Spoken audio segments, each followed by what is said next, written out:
And then I had to do the disability determination, I mean, it took me days to complete it. Yeah, and I'm like, he's disabled. But you have to go through all this medical history and log all this stuff.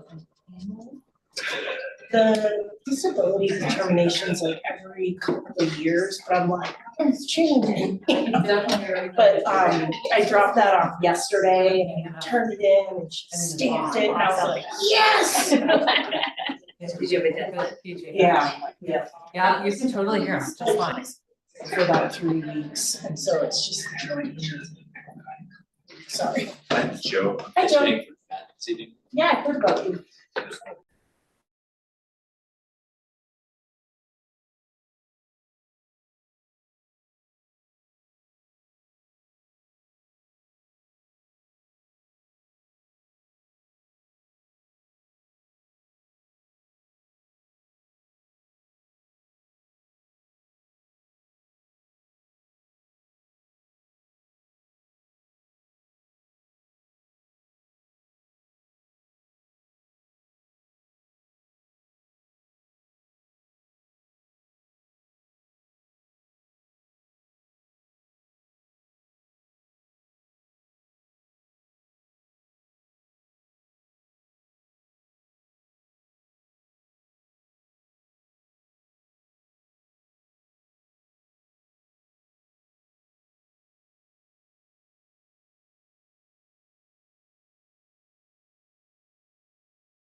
the last couple of years with our icons, it's been nice. Yeah, I go This year, oh, there was a see, like, once I was definitely copyright, but they see just. Yeah. Yeah. That is, yes, I One man to spare, should I got it. do it under? Sorry. You're ready when you are. We're ready, okay, great.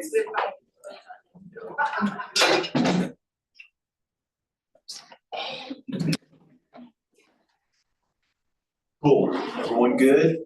Sweet, it's 4 o'clock, let's open up the work session for the Briscoe Town Council for October 28th, and with that, our first item on the agenda is the Public Works Winter Operation Capital.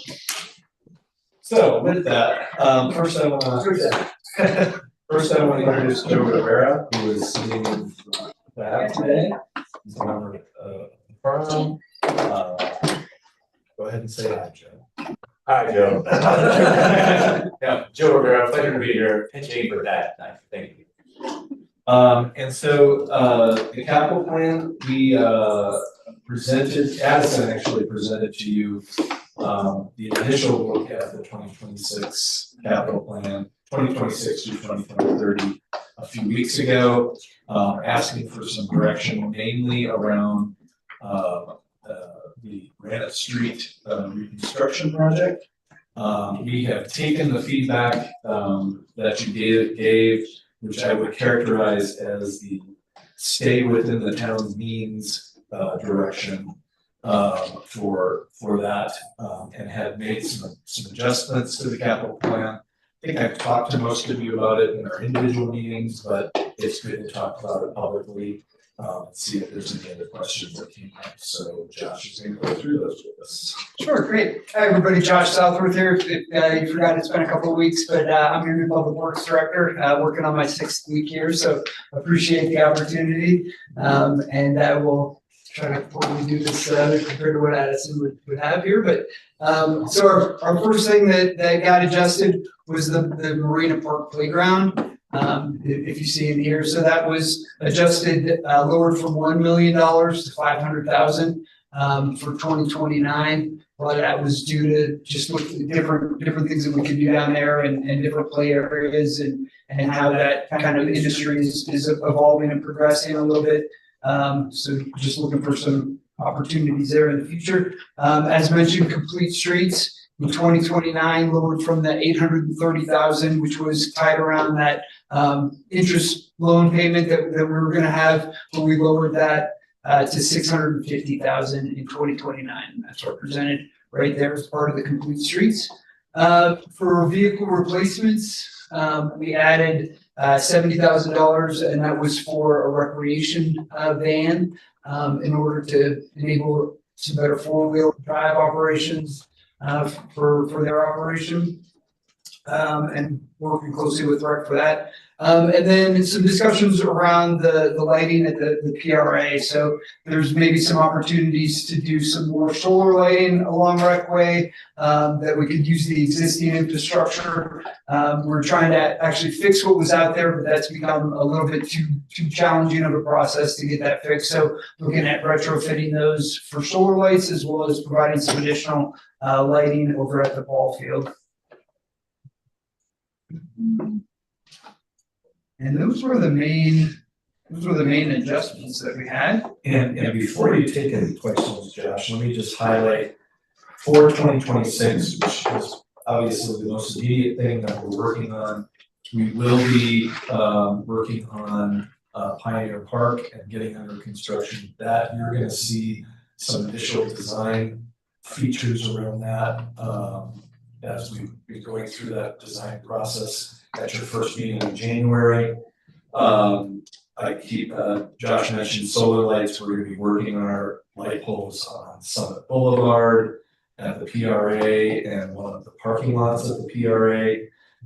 And then later in the year, as the marina closes, we'll be lined up to build some bathrooms, some additional bathrooms out there, according to our capital plan, and that project straddles 2 years.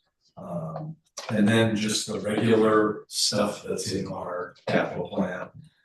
for drainage and for building, major building maintenance and things like that. That's the extent of what 2026 will occur for the capital plan. As you also recall, in the water fund, we've got a large project going on there, which is taking a lot of our construction oversight time. So it's not in the capital plan, but it is in the water fund and funded there.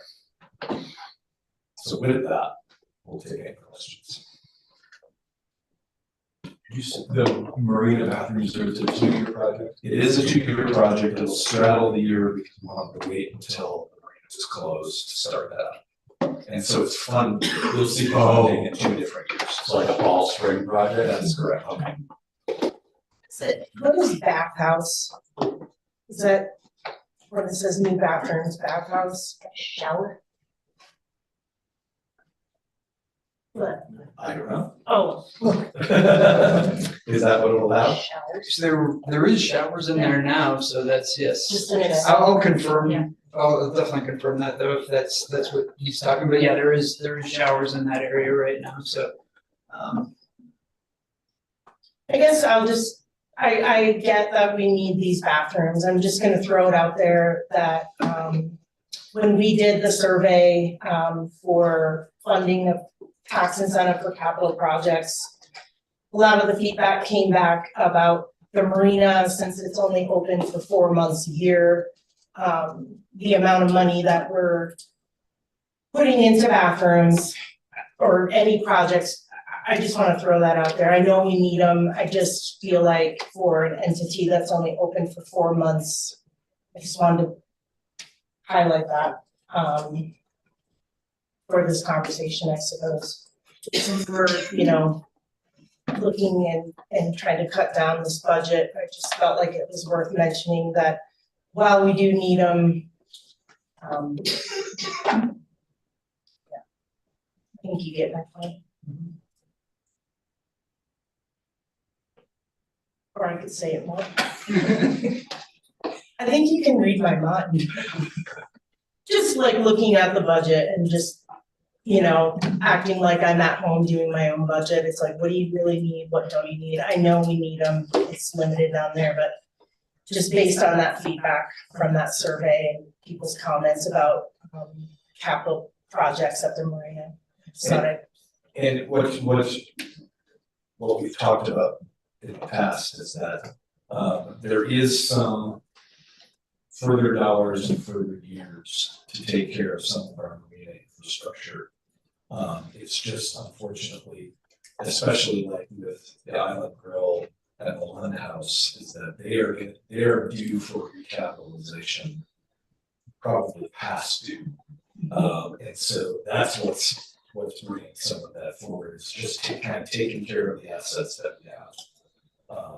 There might be some slight addition to the kitchen at the Island Grill based on some past experience and our contractor there.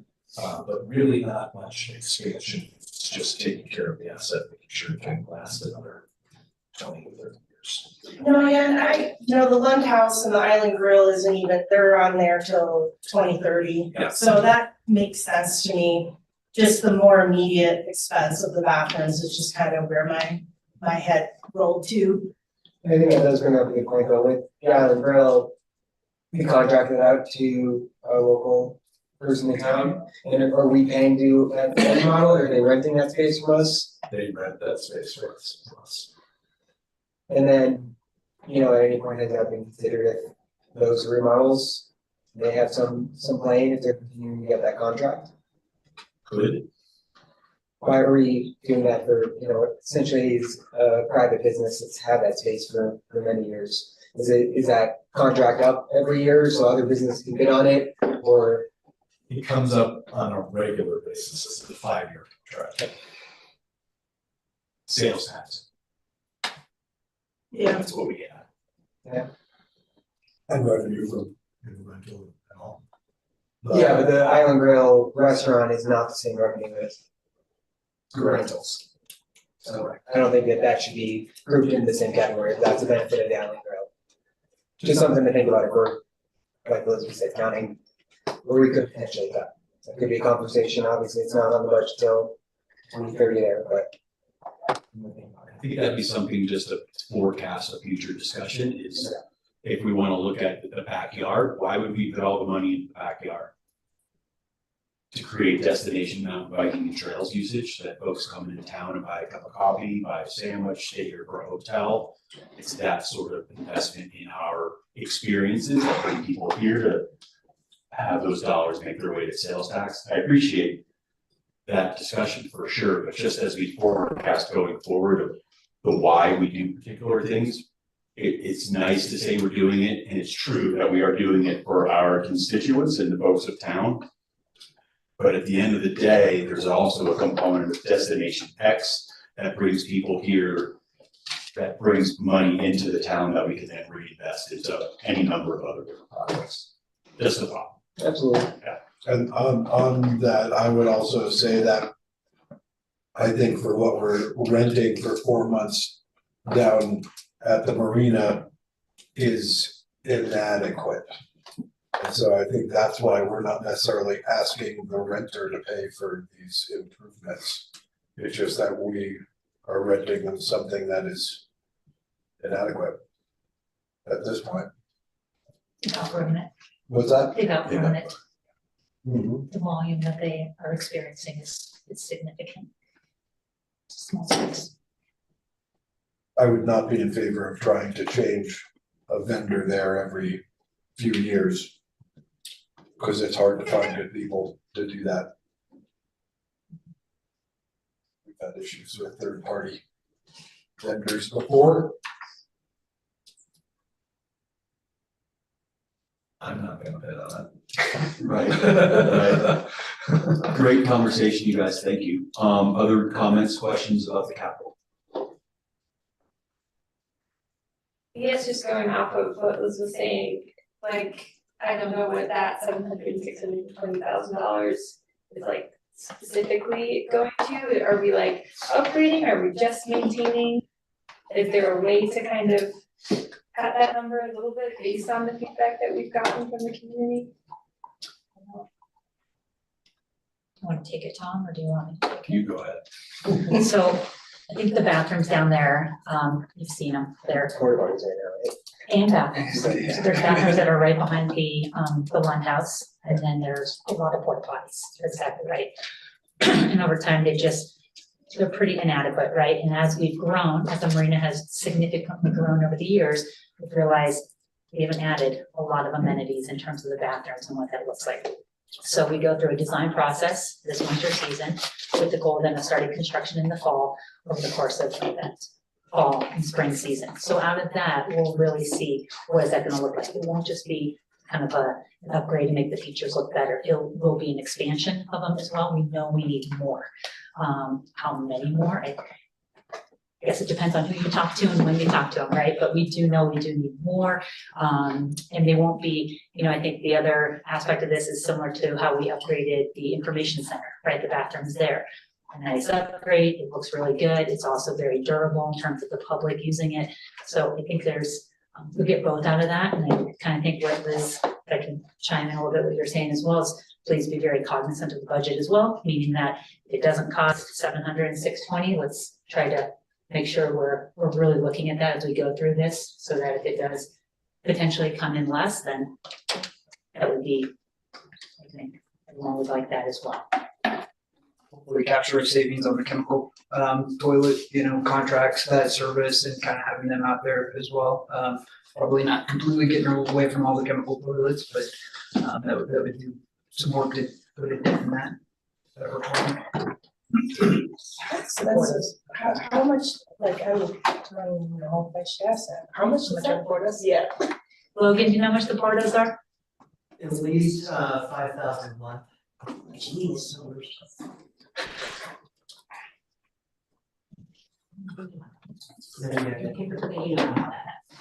Plus cleaning, you're right, we have a cleaning service as well. Changing toilets are pushing 40,000 per year. Dang. To clean, not they don't do the porta potties, but they use those trailers. They had to clean Janitorial services administrators. Still have to clean bathrooms. You know, Of course. Yes. Correct. so that's not going away. Yeah, anyway, I just thought I'd make a note of that. So the reason this conversation was being brought forward was to save a little time during the regular session tonight with budget resolution. So we don't have to go into the capital plan when we have the time during the session.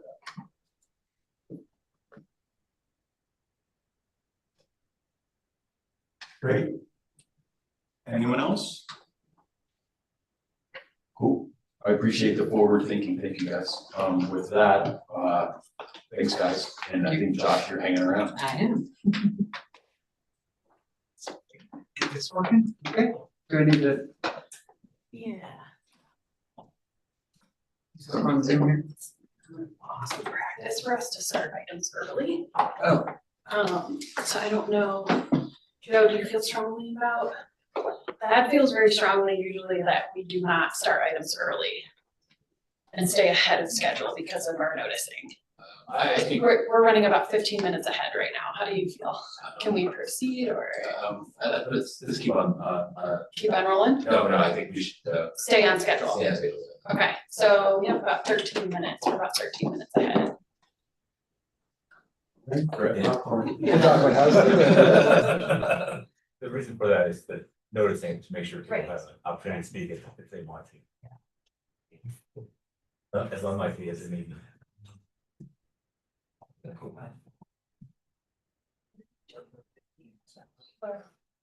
That's true.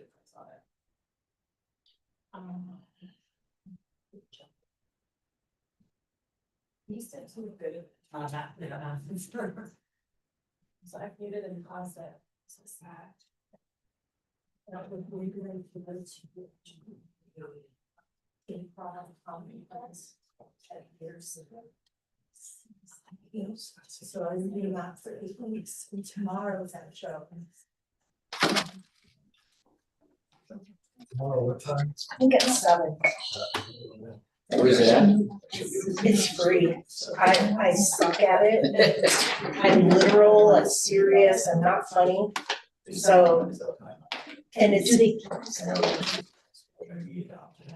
Like, tell me how does the show work? Basically, we practice with Hey, Brent, smart now. and it's like a structure to an show, but like as far as the content and what's gonna happen, we don't know. And get suggestions from. Thought I'd give you a call. And then Yeah, I you just gotta apologize go about with that. it I and blasted put it up through as those well. email messages I So, noted on the email. when you said tell your favorite joke, I'm like, stop it. It's the worst. So yeah, that was a false signature, but I thought we were talking So we have a class, and I'm like, oh, about. I've been there and done that. I'm good. And then I went to an improv show. They have like a troupe that is their house group. And I went to their show and they announced the class. and It's content. Yeah, it is hard. Sarah from A&A Classified, she's in my class. I got my daughter She's tomorrow. outrageous. Yeah. Yes. She's so funny, she's good at it, yeah, Well, thank you, appreciate it for getting that. Yeah. I do, I can't get out of my. Yes. But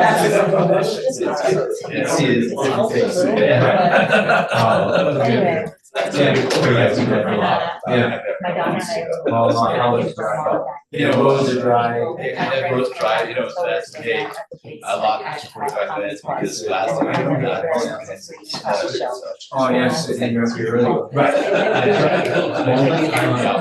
I was a lot. I know. It's so darn last year, it's so hard. And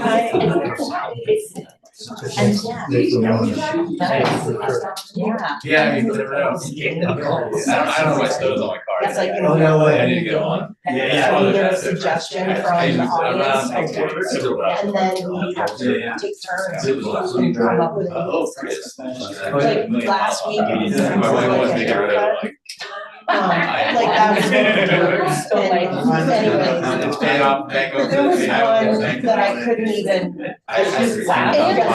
Like it's that $60 now. ex-Catholic in me, where I was like, okay,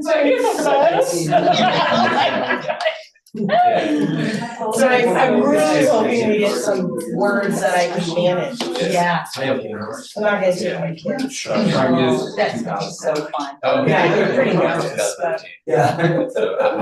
Yeah. I listened to the, Yeah. Forward podcast. Oh, yeah. I wanna go to that. Until then, until then, no, I didn't. With snows on it, it's great snow, surprisingly, I'm but it's great snow. Arizona, and after 2 years, it was like. I hate those elements. Like, no one's following you. Oh, they're in LA, and just, and then no and So that's what works. natural, funny. Yeah. Yeah, great and wonderful. And she would have a friend who's not like, do you know that was all so good? I didn't love that though, because you're like, she didn't know what was training and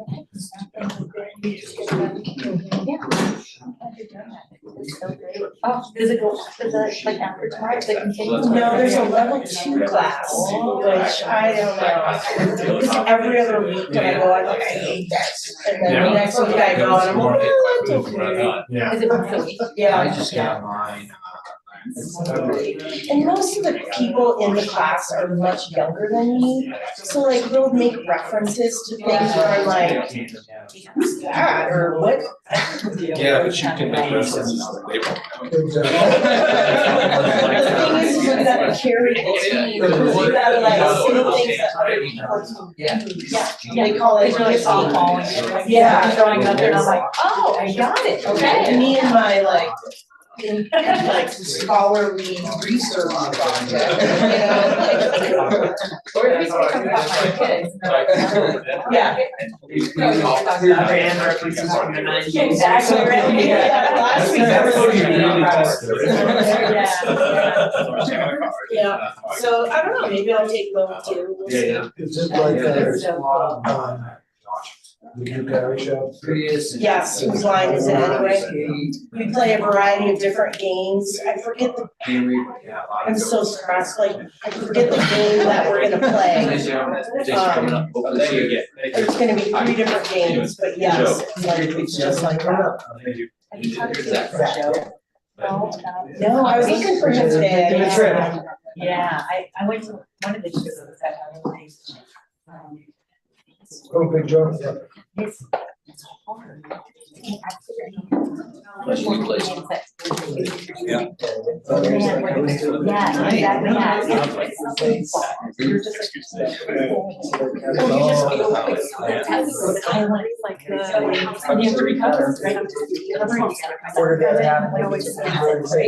It's better to go stay here and start later, that way it's like exactly what you said. Where are you at? Public comment. That's like his guide. Something like the world's meeting's gonna end. But I know if you're there, it's like,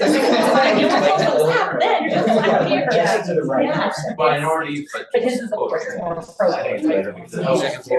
This is the opposite. I went to the comedy show at. It's like, okay, we're gonna do this. Where it's like, I can't think of his name. Yeah. Exactly. So Seinfeld. phone call wasn't on my. Anyways, That was for you. I was like, oh my God. Okay.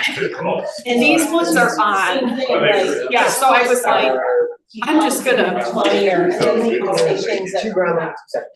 He was like, that's funny, you know? Yeah, it's like-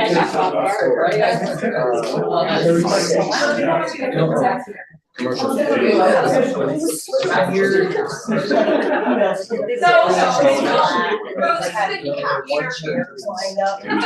you were in the back. I was with my friend who's fancy. She bought me tables on the side, so we were all over. Yeah, we were right up there.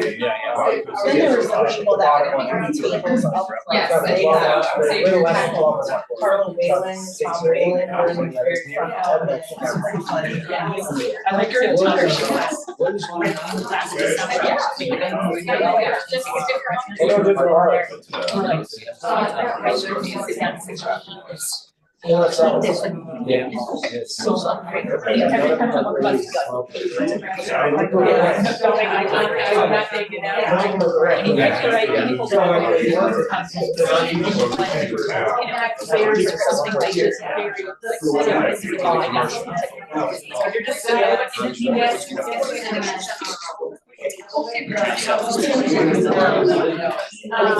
He has his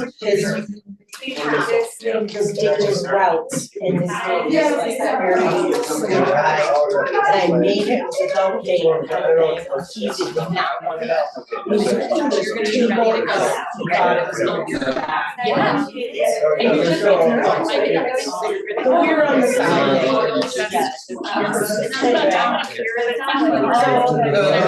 Yeah, he actually had a really time, like, neither one of us had ever met a little bit, right? So it's always weird, dinner and show, but super nice guy, really fun. I guess.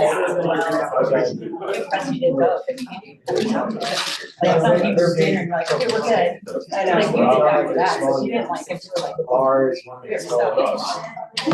He's an interesting guy, and I learned, he works for this advocacy company that's really rep on Airport Road, he's worked the same job for 20 to 25 years at this like news company, and they make all these different types of units that all over the world.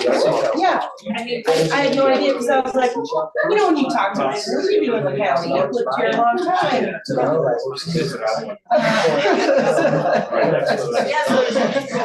All natural breathing.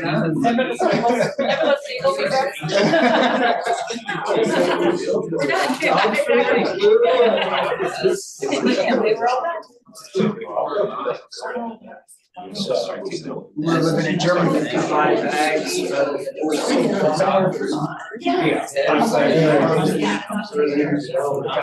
Raw food or whatever. Right, right.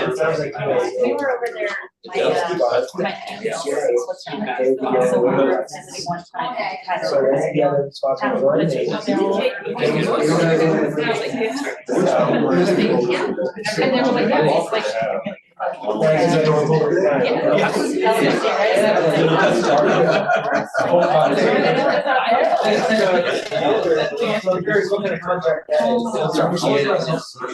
I didn't need it, I was like, I couldn't get over it, I couldn't get over the like, I just saw one right up there, which took me 24 hours.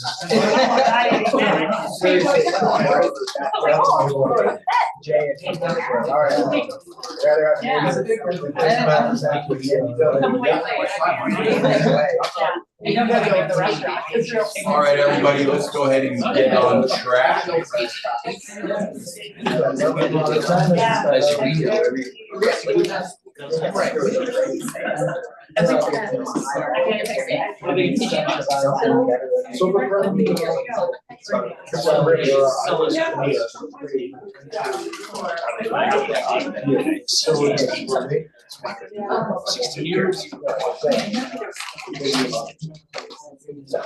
Great, thanks, everybody. Let's move on to agenda item number 2, which will be our Public Works winter operations. And with that, we have Josh. Good evening, everyone. Josh Southwood here for the Public Works Winter Operations Update. Thanks so much for the opportunity to get to discuss our operations with you this evening. With that, we'll get going. I just first want to make sure that we're introducing some of the people that helped put this together with Chris Johnson, our streets and grounds operator. No one's here today right now. As we saw the snow flying this morning, we were out pretty early getting stuff going. So, and then Chris is actually taking a little bit of vacation here before the rest of the snow really starts flying. And then Taylor Hutchinson's our grounds lead, and Alex Weiser's our streets lead. So they're the ones that kind of do a lot of the operational planning and put together the sort of stuff to make make the operations happen. So what we'll talk about today is just kind of how we prepared for the winter operations to get going, what those operations are gonna look like in terms of snow removal is kind of where most of the focus will be today. And then just talk about some of the projects. We kind of hit on a little bit the capital projects update, which is how we're gonna do some of the planning and preparation during the winter time to set us up for success when the snow actually starts melting again and we'll be ready to kick off the spring and summer operations. Okay, just want to discuss quickly kind of what we're working with, right? So we have 26 full-time equivalent employees in Public Works. 5 of those are in streets and 6 in grounds. Kind of a minimal operation, at least 3 to 4, in order to kind of keep things generally running on any given day where we're seeing snow flying. And then that also includes 2 winter seasonals. So right now we're in the process of hiring for 2 positions in grounds as well as the winter seasonal positions. No real change here for water. They're maintaining kind of their normal operations. Same with 3 in facilities and 3 in fleet, which we're hiring for 1 position in fleet right now. And then we've got some in admin and capital projects as well. What we'll do with the personnel kind of aspect of this is and I'll talk about this a little bit later, is 1 November is kind of our transition into the winter scheduling. So we'll go from a 4-10 shift, if what you're kind of familiar with seeing some of the grounds operators working a 4-10 schedule, then we go to 5 days a week in order for us to be able to provide all that coverage because snow is going to happen on the weekends, right? And then in terms of equipment, not a lot of change from maybe what you're used to seeing previously. So we have really 4 commercial driver license pieces of equipment that we operate in terms of snow removal in the wintertime. And then we also have the 1 street sweeper, but that will get put away for the winter because it has a big water capacity in it. So we have to winterize that piece of equipment. So we won't operate that really in the winter and we'll just move that in the summer. We also have the loaders that you see, the big yellow ones that are kind of in this picture right here, cleaning up parklets on Main Street. So 4 of those loaders, and then we have one cat that we cooperate with Rec, and then their cats over to help push snow back at the boneyard. And then we have our sidewalk machines, those smaller pieces that can go along the rec path as well as clear the sidewalks on Main Street, and then even things like 2 pickup trucks that are plow capable that we can put the blades on. So that's kind of the basic equipment that we're working with for snow operations. How we started to prepare was we kind of have a big internal snow and ice meeting, we call it, on 1 October this year. And we shut down maintenance bay for an afternoon, put up actually a PowerPoint projection and ran through a lot of really focused more on the safety aspect of it in terms of kind of some operator training for safe operations, and then went in through kind of route prioritization, some of the kind of the high points that I'm going to hit here, but we go into a little bit more detail with the operators and the crews with that. And then the other key kind of deliverable for that snow and ice meeting is this is the initial opportunity for the crew to kind of select their shifts of ones that they would like to try to get in. Depending on which days of the week they'd like to kind of have as their regular shifts. And then we start looking at holiday periods as well to make sure that we're covered 24/7, from the start of snowfall until spring is covered. So that's kind of the key deliverables inside of that snow and ice meeting. And then we'll follow on with some equipment preparation, right? So that's all of that winter equipment. We've been operating it in the summertime as well for different projects. So really getting it set up and prepared for winter. And what that really entails for the operators is a lot of the installation of new plow blades, those things that actually interact with the pavement. Because those have wear, obviously you keep dragging that along asphalt, they'll continue to wear. So we'll order and install new versions of that. And then just go through the process of winterizing the summer equipment, right? So we want to make sure that equipment is ready to be operable as soon as snow stops flying. And then key to that is it kind of goes in with some of the operator training of just exercising that equipment, right? You can't just do a service on it, change the oil, and expect nothing else to happen. There's hydraulic lines, a lot of different things in this type of equipment can break. So you really need to exercise that equipment and try to find the faults. and then obviously repair it and get it back into operation. So we're ready to go for the start of snowfall.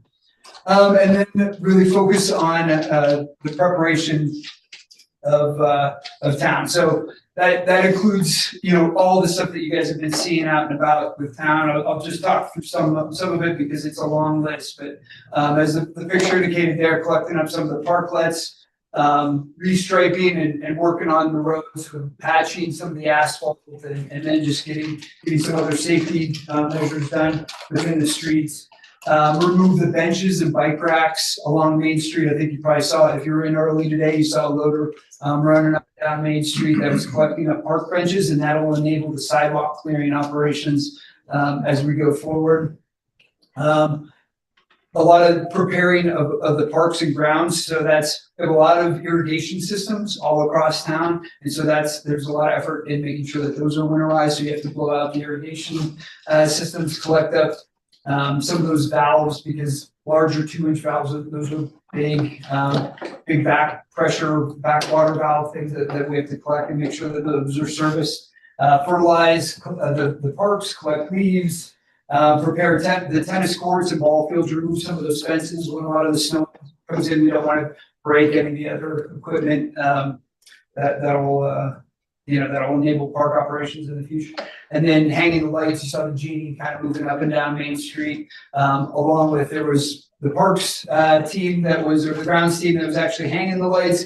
And then you also probably saw the solar lights getting installed along Main Street as well. So the two genies kind of running side by side this week a lot, and that's what those two distinct operations. That was all trying to get ready for the 1 November, right? We want to have all that stuff up and operational prior to 1 November. So that's why we were kind of pushing and making sure that stuff was going quickly. Setting out, and then just some of the other stuff with the streets, talk about safe operations, those orange and white delineators to make sure that we're operating the plows where they should be operating when the snow's, piled up. You need the guys, the crews, the operators need those markings in order to safely do that. Any questions on preparation or?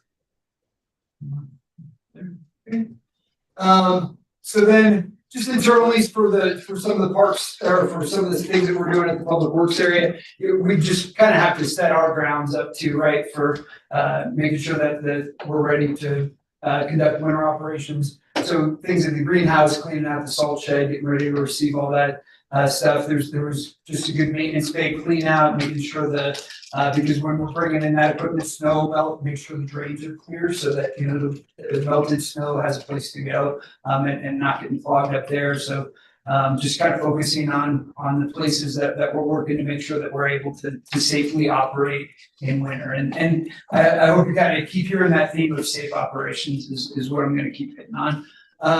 And then reorganizing, putting some of the winter attachments, like those different snow blowers and stuff that you see on the front ends of loaders, and putting those and plows and all that sort of stuff into easily accessible areas, so operators can go in, hook up, and then be out and start doing whatever they need to do for the day. And then operator training. We have a lot of new faces, myself included. Alex Weiser, the streets lead, he's done winter operations before in Colorado, but this is his first time here in Frisco doing those types of operations. So we spent a lot of time kind of with operator training, and Alex had some experience before in a previous job, so he kind of developed the program with a lot more of our senior operators. And then they kind of conducted some of that training. So he had every morning for Wednesdays and Thursdays, kind of throughout the month of October, the focus would be on a different type of equipment. He would go through a classroom portion where we would talk through some of the safety things.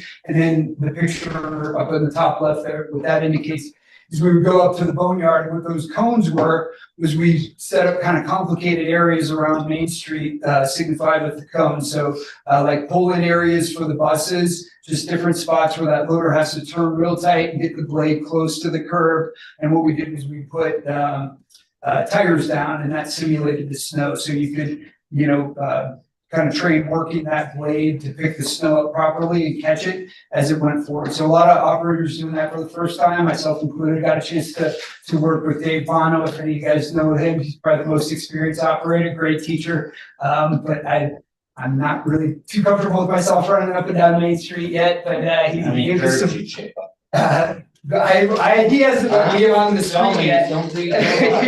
Be honest. I haven't actually got to be on pavement yet. So once I can graduate to pavement, I'm sure I'm gonna chip up a lot of dirt. I ran over a ton of cones though, so I think. Put it in. We properly budgeted for concrete. That I'm gonna be using mostly will be the shovel. So that's where my expertise lies. Our street, the sidewalk machines, they're still doing along the curves though? Correct. Yeah, they're still doing that. Correct. So the plow's not getting right. No, it's gonna push off and then the plow can collect it. Yeah, so we're not damaging the streets. How about some of the other areas that we, you know, and Chris might be able to, that we've had some problems with, that we ruined some people's properties, we had to fix them.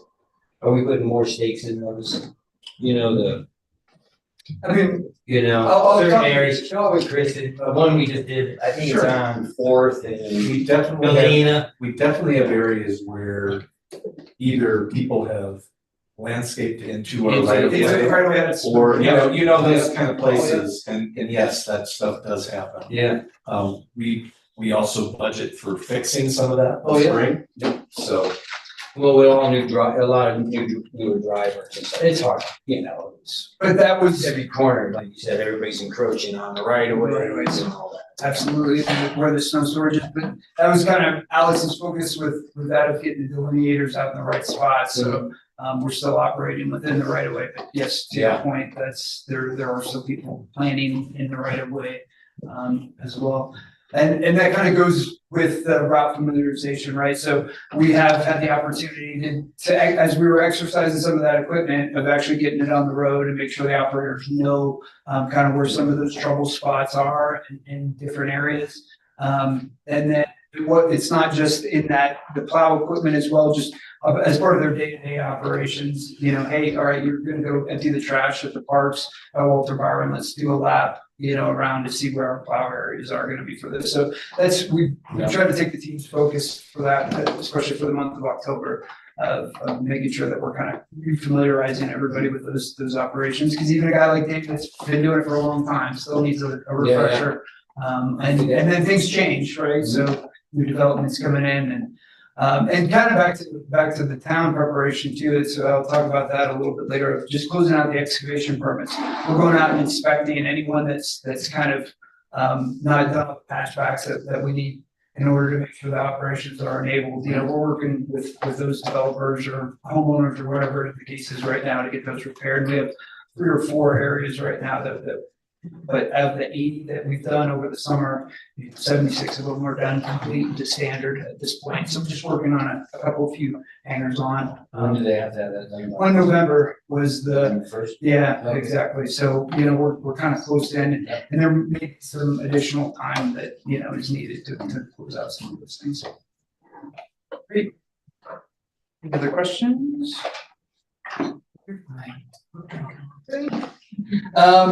Real quick with this, and I think, I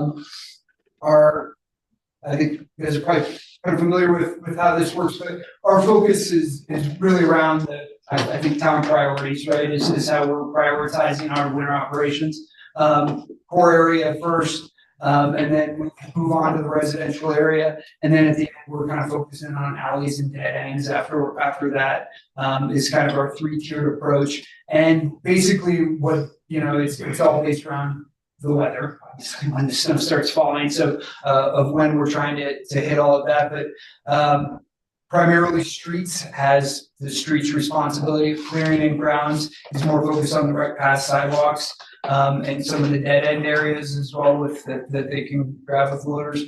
But again, there are some operators in grounds that have CDL that can operate that other equipment. So it's not a perfect split. We try to put the best crew on the street that has the right mix of requirements in order to enable this, if that makes sense. The black ones are the county? The black, We still all those? no, so the county, so that's CDOT does 9. The black areas, I think what this is trying to indicate here is the residential, or then the alleys, or I'm sorry, the black is the alleys and dead ends, so that would be priority 3. Yeah. And then residential areas in blue here is what that indicates. But we do plow the county roads, Evergreen subdivision and all that.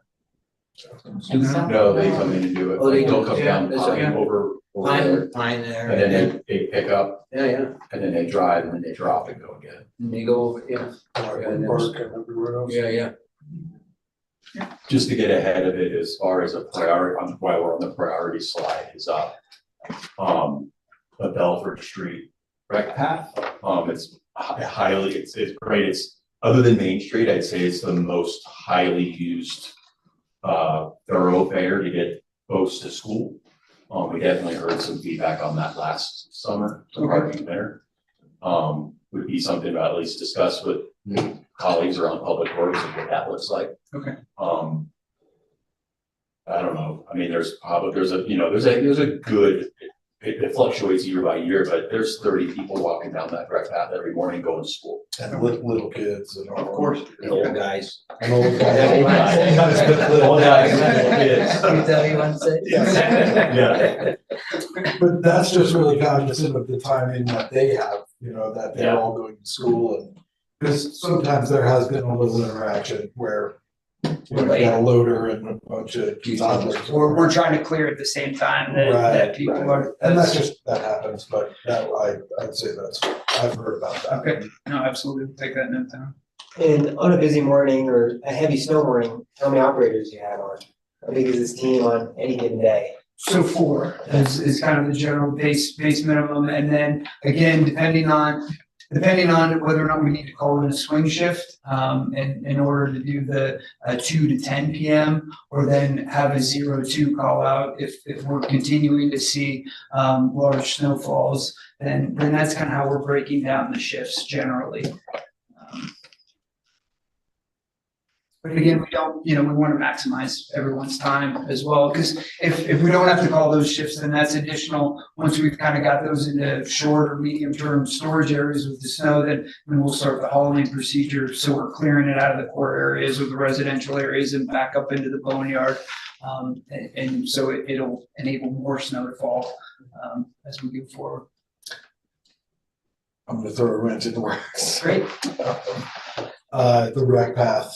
And as we plow the rec path and as we're looking at trying to save money and save people's times and all, we plow the rec path behind the middle school over the Woodbridge by hand. Wow, By snow blower. Correct. And then bring a D9 around to the dam road to go onto the.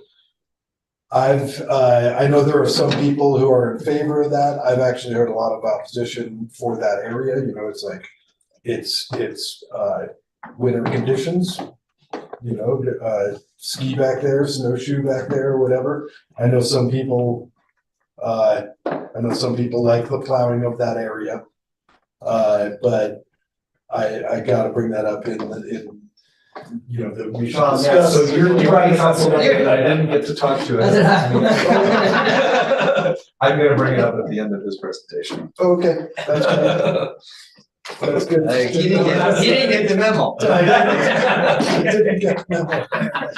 Well, you're right on time. Well, in the interest of that, I will kind of get moving through this here. So, I kind of alluded to that. So, what we want to do is try to build in a little bit of predictability with the crew here in the wintertime. They used to go on like a 0-1 call sometimes. We want to establish a time that's no later than 8. Sorry, some of the Army still comes out. No later than 8:30 for a notification call to the crews that say, hey, we are going to need a 0-2 based on the way that the snow is falling. So we're going to have to shift everything kind of early. So then that gets that crew into action. And then hopefully they can, get a little bit extra rest and be ready to go by the time 0-2 starts. And then we just begin based off that same priorities. And then just some things to consider. It doesn't take a lot of snow to really cause a lot of cleanup time, right? So around 4 to 6 inches, and that's an entire shift, that's working just on clearing the snow. So not even making sure that the equipment's prepped or then recovered after the end and ready for that next shift. So some things to consider, just a little bit of snow takes a long time. And then, to your point, Councilmember Kibbe, is we want to wait till the ground's frozen before we're dragging blades across anything like that. Within, right away, of course. You'll see me out there. And then, I kind of alluded to the fact some of the projects that we were gonna be working on, we obviously the Well 7 with PFAS, everyone aware of that.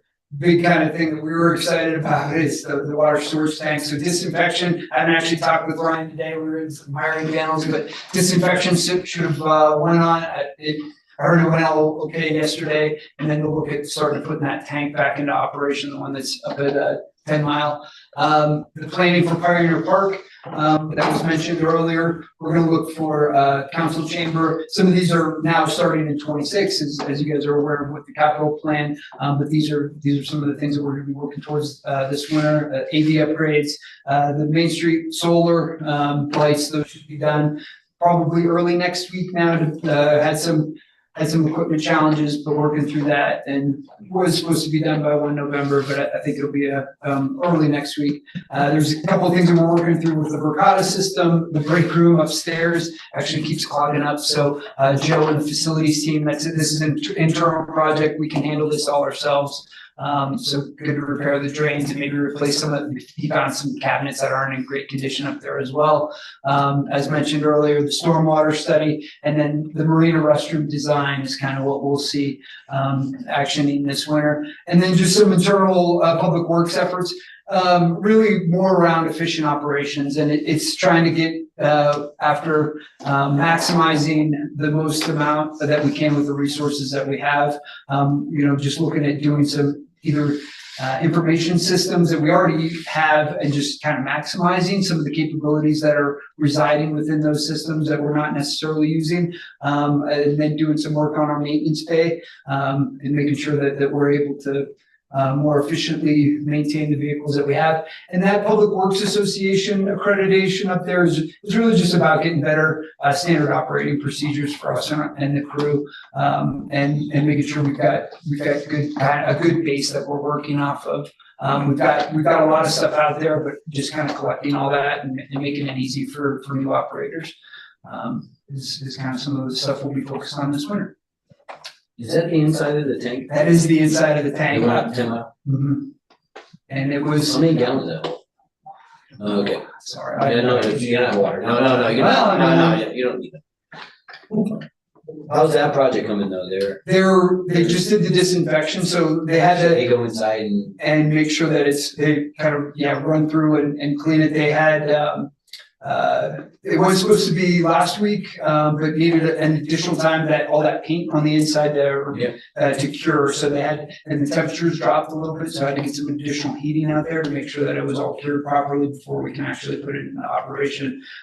So yeah, that's kind of. So they went in and like repainted the whole Scrub it. thing? You kind of see what it's looking like on the outside there. The pictures on the left indicate the before. Oh, yeah. I'm talking about inside. Yeah, I can pull out some. Did they paint the inside? They disinfected, but they had. The inside did not look like there. There was actually an internal overflow kind of tube that was not in great condition. If you saw it, you wouldn't want your drinking water. Kind of nothing awful, but nothing kind of in there. But it just didn't look great. So this one now we have the external overflow up here, and then so it's just a more efficient operation. Yeah, for sure.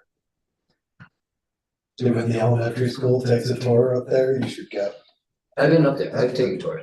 Oh, yeah. Yeah. It's neat. Ryan is sharp. That's great. Like he knows his stuff. The refurbish lasts them 50 years. I know, that's amazing. It's pretty amazing. Yeah. I was kind of wondering what the inside looked like when we emptied it and stuff. It had to be sandblasted and there's rust in there or something, but yeah. But I know the outside's pretty good, but they put foam on the outside on it too. So they took all the foam off the outside of that thing. Correct. Yeah. And then they have to spray it all back on. Yeah. Is it on yet or the foam or no? I wasn't, but I went up there last week, for tour. And it looked just shiny tan on the outside, like the paint was fresh, they had the heaters hooked up when we were there. But the outside looked pretty clean and nice. Yeah. And in total that too, there was some additional kind of electrical issues that needed, you know, it just wasn't the tank. There was some other kind of systems that needed to get added as part of that as well. Okay.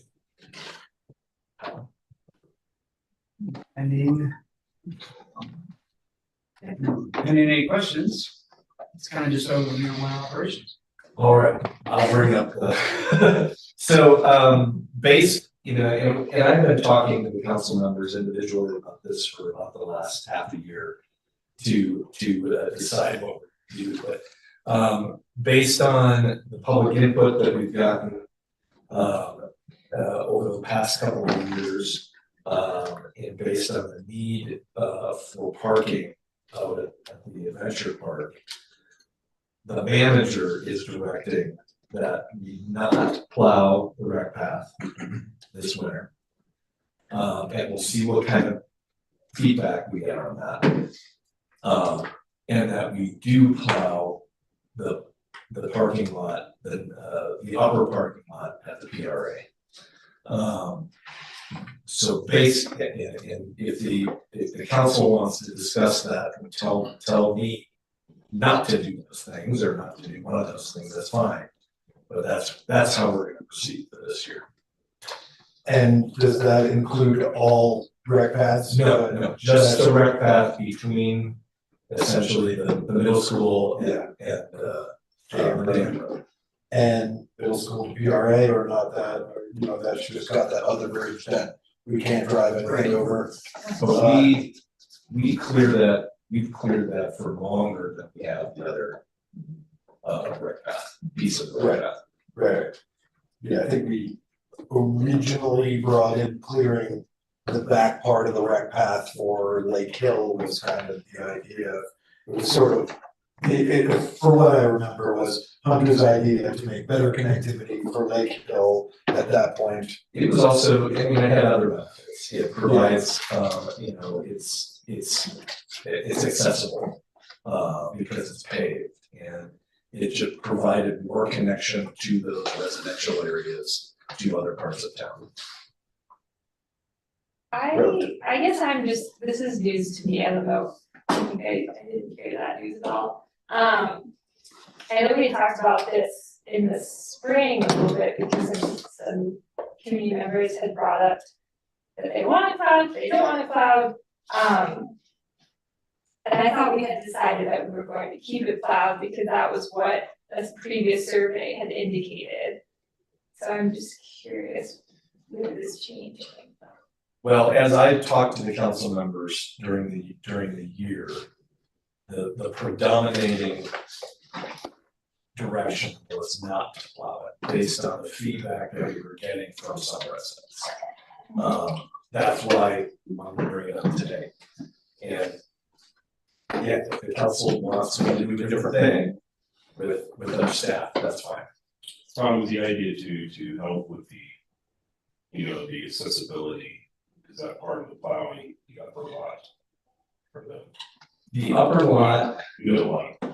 you know, the reason that we did not plow it in the first place was to protect our operations, especially our Nordic operations, from easily accessing that without passes. That was the main idea. But we've gotten feedback that there's some people in the community that would rather have it plowed. Now, the other part is that we've had parking problems out at the PRA in the past 2 winters with not having enough parking. That's one of the reasons we're developing more parking in the future. And so that's the feedback that we've been talking about. And I think, you know, because looking at the 2 positions based around accessibility, right, that's the reason they want to plow it near the dam road, so from the middle school. Mm-hmm. And then the other one is more of a, you know, keep it kind of free and clear for the moose to walk through and people to use, of course, crossing is an issue. That I would say predominantly the major feedback of folks that didn't like plowing the rec path was they wanted it free and open for their use for cross-country skiing. Does the plowing, do you think the plowing of the upper lot that does, is that kind of a counter, like here's a compromise, we're opening up more accessibility on this side for people to access paved, or I'm sorry, cleared right path? Or is that not part of the decision? I don't think, I don't I don't think I don't think they're they're. directly connected. Yeah, they're not. When we did receive, there was a letter to everyone on council last March or so after Rob and I were appointed from a large HOA over there that was saying they did not believe that we should be using town resources to plow that was doing property damage. It was scraping up ground, potentially doing damage to those bridges and other things, and that when it gets plowed, it gets that layer of black ice and it becomes more unsafe. Whereas if it's packed snow, more predictable surface most of the time. So that was the feedback that I, we all received from. Yeah, I actually met with the field, so it's definitely with. I did as well, yeah. That's definitely. And so that was a pretty strong position, I think, was to not plow that. Yeah, winter conditions exist, you know, we live in the mountains and Can't plow everything. you can't plow, I don't know, I mean, you could, but you know, it all, and then the other thing for me is that it gets back to cost. You know, like the cost of putting people out there and machinery out there to do this, is that worth it? We never really figured out what that cost was, but I have to assume it's at least enough to do the upper lot. You know, as far as that, that would be a run for one. Yeah, one single. Right, you know, I mean, I would think our savings would be larger from not doing the bike path in those areas. I'll say, so that's our lowest priority, right? That one bridge section would probably be the last thing that we hit in a given period. And then the way it happens, the sidewalk machine will clear the rec path area up until the bridge, can't go over the bridge, right? Weight restriction. And then the team loads in a snow blower into a pickup truck, gets down there, and then it takes about an hour to do that operation, so it's 9 different passes up and down the bridge in order to remove the snow from that. Yeah. And then we looked a little bit about the upper lots, it's about a 20-30 minute additional clearing on that we didn't do last year as well. So that was a brief kind of quick analysis from that we did based on those. So we're realizing some cost savings from if we don't do that. We have, like Pete's here, we stopped plowing the upper lot because of the Nordic Center poaching. I guess I'm curious to see if that impacted that for you guys. I'm trying to take that into consideration before I guess say, yes, plow it, because if it is affecting what you're doing out there and how things are running, I don't know, I guess. Yeah, no, thanks for asking. That would massively affect our operations. When I started this job 8 winters ago, it was my biggest management challenge, and the Forest Service said, hey, welcome, Pete, how are you gonna manage a free parking area in a fee area? And I said, we'll put up some signs, we'll have some marshals out there. That isn't sufficient. And you can't run a ski area and provide free access. There's 9 points of access from that upper lot. The parking is not a valid concern. We are talking about 9 parking places, and we've added 38 since I started. This is since last year. We have to provide a $35 experience for somebody who's buying a trail pass. When we stopped plowing that upper lot, I got emails, and my favorite email from Season Pass Patrol that kind of validated all our changes. She said, thank you for validating my season pass. My Saturday and Sunday, actually I was working Sundays, would consist of finally about 10 o'clock, we'd get too many complaints, and the marshals would be like, we can't deal with this. Can you come up here? So we're talking, so imagine your first point of entering the adventure park coming from the south or Denver, you pull in the parking lot, right here's, I'll just run in the woods and pee, or do worse. So the problem is you would have wild dogs, then we were having snowboarders and skiers skiing downhill, crossing the ski runs at speed. It's it's not it's not manageable to have a free ski path that goes through the middle of a fee area. What we found is by closing that, moving the parking for the free and we're committed to free access. This is our big focus in the backyard is providing multi-sport free access. We're gonna be giving drag grooming, the whole deal. We want to bring free access closer to residents. So you're gonna be able to get into the backyard on groomed recreation. We're talking drag groom, not tracks. You know, from Kayak Lot, Zach Stop, Miners Creek as well, all of this. So we're bringing it to where people want to go. So what we did was we stopped playing on the upper lot, we moved the lot down, and we now groom the space between the rec path and that lower lot. We trim the trees so you can pull in, back up your car, hook up your dog so you can ski with your dog right from that lower lot. And with that, we can have a marshal down at the bottom saying, hey, do you have your trail pass? And the person says, well, I'm gonna go ski on the rec path. It's so much easier to manage one point of access than 9. It is a significant management headache if we were to, again, open up the upper lot. Again, parking, you know, everyone has their opinion on parking, but it's 9 spaces. And we've added 48. So, you know, I respect council's decision and everything, but for, you know, our staff has a lot of experience in terms of, we were the #1 skier in Colorado. And that's, we have to provide that level of skiing. We're the #1 Nordic. Colorado Cross Country Skier Association, I didn't know this was awarded. They said, hey, great, you can go to the most popular ski area in the state. We don't ask people to vote for us. Wow. But to give people that experience, you can't have free parking and free access in the middle of your ski area. It's just not viable. But to those people that want, the people say, oh, well, it was easier to get on the trails.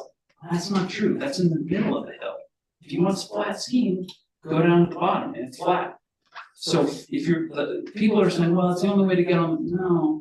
If you want to get in the hills, there's plenty of ways to get where you want to go, but you don't need to start there. And again, I've been around the block for 7 years, and then we finally just said, look, let's try this.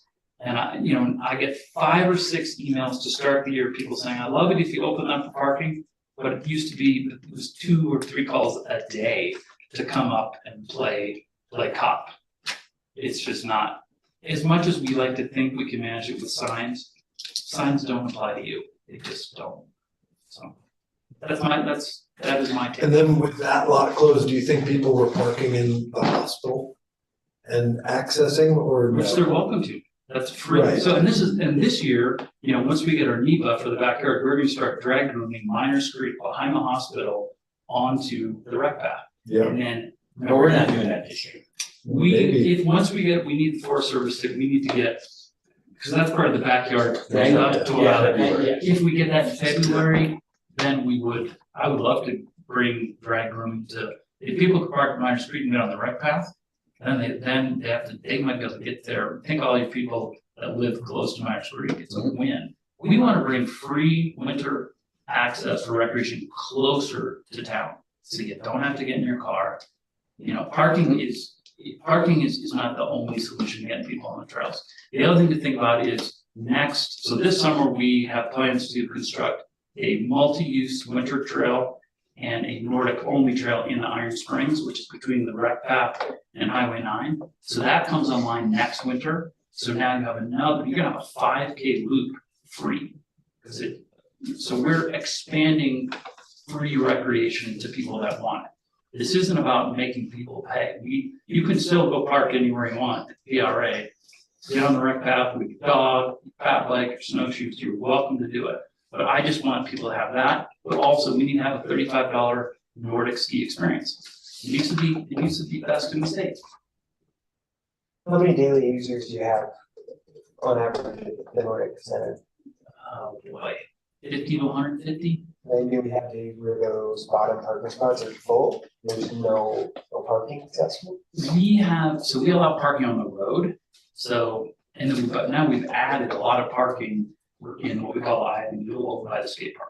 So again, and remember 3 years ago, it was right for bus parking. We said, look, you know, this was between sorry, in front of the Nordic Center, in front of the Dale, we said, we don't have a bus until we get a bus, so we changed that striping. So right there, that's 16 spots, that's great. But on the days that we're at capacity on them? No, I mean, there's, Tubing, it's busy, yeah. you know, I think tubing is the Yeah. thing that is overloading the parking lot, right? I was gonna add to, Aaron, last, please. yeah, last season, we also expanded, we moved our free sliding door parking too.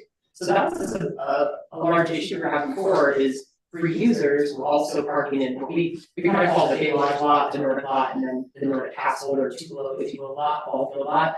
So by pushing or directing folks to the eye of the needle and actually plowing that for the first time essentially in winter time, we actually utilize our new sidewalk as well, and it goes over to the free sledding area. So all the users that were parking in the Nordic, usually the Nordic lot, because that's where the sidewalk goes when you walk over the sledding hill, have now actually shifted over today. It's very successful actually. And so we were able to open up spaces there in addition to the 2 lots, one by the new train park area and one directly across, which is right along the rec path, just below our maintenance shop. And so that happened last season as well. So we really have been improving upon the parking overall there too, but I think all the little shifting has certainly helped alleviate that, yeah, other than maybe a heavy event day like the Brewski event, where we have an afternoon event, there's still a lot of tubers, but gold rushes in the morning, you see tubing crowds later a little bit, so I think that has helped too. And it's generally, it's gonna be Saturday, 10 to 1. Yeah, I guess just weighing like what you're losing by keeping that lot plowed or what you're gaining by keeping that lot plowed, you know, just trying to create some context for this conversation. Originally wasn't the issue with not plowing from middle school to the dam road, the conversation was around accessibility. Oh, so I'm just talking at That's what I'm saying. So here. Now, so Tom brought this up as a official policy, so we're looking at 2 questions now, correct? Yeah. So are they, that's why I was asking, was some of the theory offering accessibility up there at the upper lot for people who might have trouble with access? Because that, the right path there is plowed, right? Was that? I don't think like one has anything to do with the other. It's just that we were talking about, I think this is more about the idea of Strategy. and subtracting from instead of always adding, right? And this is something we used to talk about, we don't really talk about it that much anymore. But the idea is like, we can't just keep adding stuff to Public Works without subtracting stuff. Because in the meantime, as they're out there plowing the path, well, they still have to go plow by the elementary school, and then they still have to go mow the lawn. And then they still have to go, you know, build the decks, you know, whatever else you guys are doing. But so. Well, yeah, so the 2 are not connected at all. No. Originally, the Right, idea right. was, could we find another place where people could access the right path, but I thought maybe this was part of it. Oh, gotcha. I don't think it ever was. But I'll say the right, 2 different things, the middle school to the dam road, I guess my perspective on this would be, we've plowed it for 2 years, we've heard some feedback, and honestly, in the last 2 years, it's about equal on both sides of the discussion. So this is just one person, I'm open to giving it a try to go back to not plowing it, see what that looks like from the residents who have access to that part of the park. I think on the parking lot over at the on the PRA for the Nordic Center, you know, I think I hadn't heard from Pete and his team until just now. I think that's valuable insight for us and information. Unless anyone else has something to discuss, I would like to, if we can, give some direction on where we want to go on these 2 matters, if you guys are good with that. I have a few more comments. Please do, yeah. Because I live around there. Exactly. I literally walk there twice a day, every day. And when council decided to plow it, people were so excited.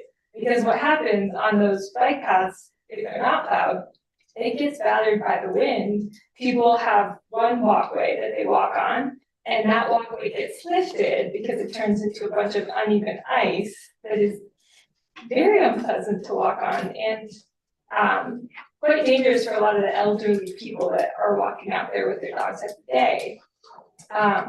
So if we're talking about just like general access throughout the entire town, I think that side of town just doesn't have much. There's hardly anywhere to walk around the neighborhood, and that bike path is full every day. There are people out there every single day, walking their dogs. People can ski. There's plenty of places to ski. You can walk down the bike path and ski all over the lake as much as you want. So I respect the people that say, I just want to be able to go out my door and ski, which is great. You can still do that, but also allowing people access to just being outside without having to put a pair of skis on, I think is also really valuable. So I would push against that. And I'd also be happy to just kind of put this out to the public, and I'd be happy to go walk around my neighborhood and see what people actually think. I know I sat down with the folks who weren't in favor of it. And then I've talked to the people on the bike path, and most people that I've talked to are in favor of it. So I don't know if I would feel comfortable saying like, yeah, let's give it a season off, because I think it's been really beneficial to the neighborhood. Awesome, thank you. Anyone else? You know, were we looking at trying to drag that with the snowmobile too and try to, no? I know. We hadn't. Yeah.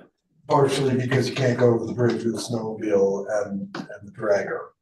You can't? No, you can't, because they're not engineered to that level. That's what the deal was with the bridges before. Yeah. And same thing was going from the PRA to the marina. There's that bridge. Yeah. By the water treatment plant, which is the same thing, where we were talking about, do we rebuild these bridges and we're to be able to drive over and whatnot? You know, I think. Well, the one thing is now from the PRA to water dances was the big area. We have the sidewalks now on. I do want to ask for clarity, is that bridge requirement just for the sidewalk machine, the plows, or is that a snowmobile and a dragger? Do we have that answer? That's what we were told previously, was like any machine can't go on those bridges. I don't know that off the top of my head. I don't think this is too heavy, and I'm not sure what that bridge classification is. I would And what the machine is. what that is, and with a snowmobile with a dragger, because that's a lot smaller than a machine. Yeah, we were told. That's also not what you're getting at. I know. Yeah. They were talking about That's another standard option that's machine. being brought up. We're talking about dragging all these other trails, that would be great connectivity. And that dragger is not in our inventory yet. That's coming when we're ready to drive. And that drags behind a regular snowmobile. Not the big one. It's a big snowmobile. It's 1,000 cc. Yeah, Mechanic, yeah. But it's not like it's loading people on. Nope, it's not that. It's bigger. I just don't know the bridge classification, and I don't want to give you a bad. So I would say, based on Pete's situation and running the Nordic Center, like I'm okay leaving that lot closed if it's only 9 spots. And if we've added enough spots like last year to replace those 9 spots, if it helps him run a better operation where they don't have to worry about people sneaking into the Nordic Center and skiing for free, I'm okay not plowing that. I'm also okay not plowing the bike path over there. I live by the rec path over here and it doesn't get plowed, and I still go out there every day and walk and ski.